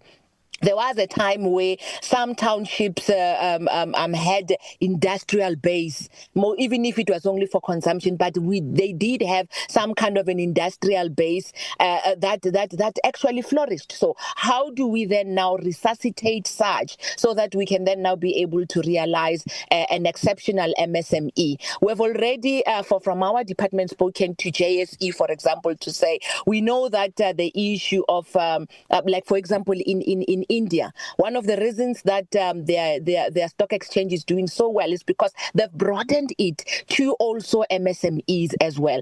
How do we then now bring in and assist a development even in the JSE of a township economy kind of a situation where equity can be able to be sourced, but also investment can actually be attracted to be able to assist, most especially on the past industrial sites that were there in townships. So there is a lot that still needs to be done, but I think for the purpose of these recommendations of this advisory, I would recommend that the Department of Small Business and Development come up and respond and give you progress in terms of what they've already done. Because when we sat with them, I do believe that there is something that is already done. We just have to make sure that we support them, resource them, but be able to also show them some of the things that needs to be done. Indeed, the issue of red tape, it is problematic, but we're not saying that we must be have an unregulated environment. Regulation is important, but it should not kill the economy. That's the main thing that we're trying to do, and this is how I believe we need to resource the department as well, to not be overly regulated, but at the same time, they must then now be able to deal with the developmental side of what they are trying to do as a department. Thank you very much, Chairperson. Thank you very much, my Honourable Minister, and my apology for forgetting that you are in the meeting. That was an oversight on my side. Dr. Malumacha, there is the advice and honourable members from our Minister, Memarupeng. I'm sure we'll have to take the recommendations to our department, and then we ask them to assist us with all the information that we want to know. So on that note, Ntate Malemaja, I want you to thank the department, thank the minister for showing themselves into our meeting whenever we were requesting them to come and attend our meeting. We don't take it light, Minister. We are really humbled. Honorable Malemaja, thank them before we release them. No, thank you very much, Honorable Chair. Indeed, Minister, we feel very much honored to have you. Your wisdom has played a major role in our meeting. We are not going to add or reduce. We are going to take that as it is to the department and engage with them with an understanding that we can get something from what they've built, then we build up. Equally so to the Commissioner, we want to thank you so much for the time afforded to us and come and be with us, and what a comprehensive presentation that you did, and it was very open. It was not biased to any. It was very straightforward and law-abiding, because I always tell that when we are in the committee, we must avoid the issue of behaving as if we are doing campaign, because we are listened by masses of the people outside there. Then you will be easily tempted to raise issues that will raise some other expectation on the ground. So when we get the letters, remember we are receiving more letters than any other department in terms of assistance. So when we get all these letters, then it seems like we talk but we don't act. So we need to be very much conscious when we deal with such aspects. But all in all, to the two presentators, we really want to welcome and say, so early bija your presence assists us a lot. Keep the good work. Thank you so much. Thank you, Chair. Thank you very much, Minister. In your department, you may be released. Secretary, take us back to our agenda.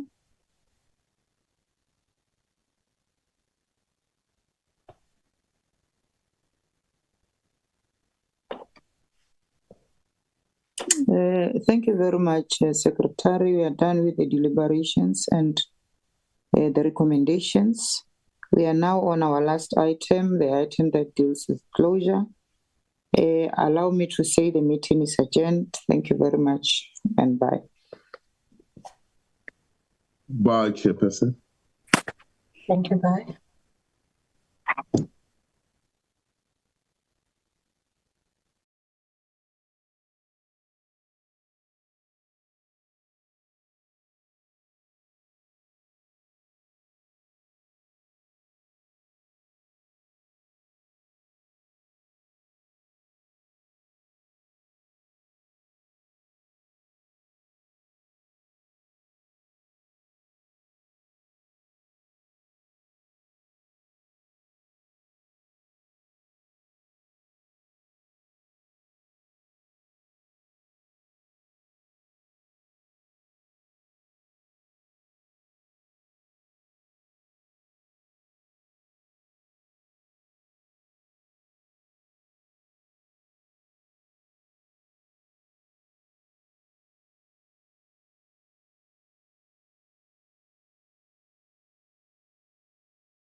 Lexi sharp nomta.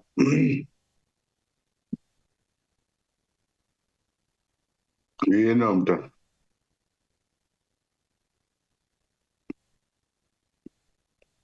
Akazubuyile.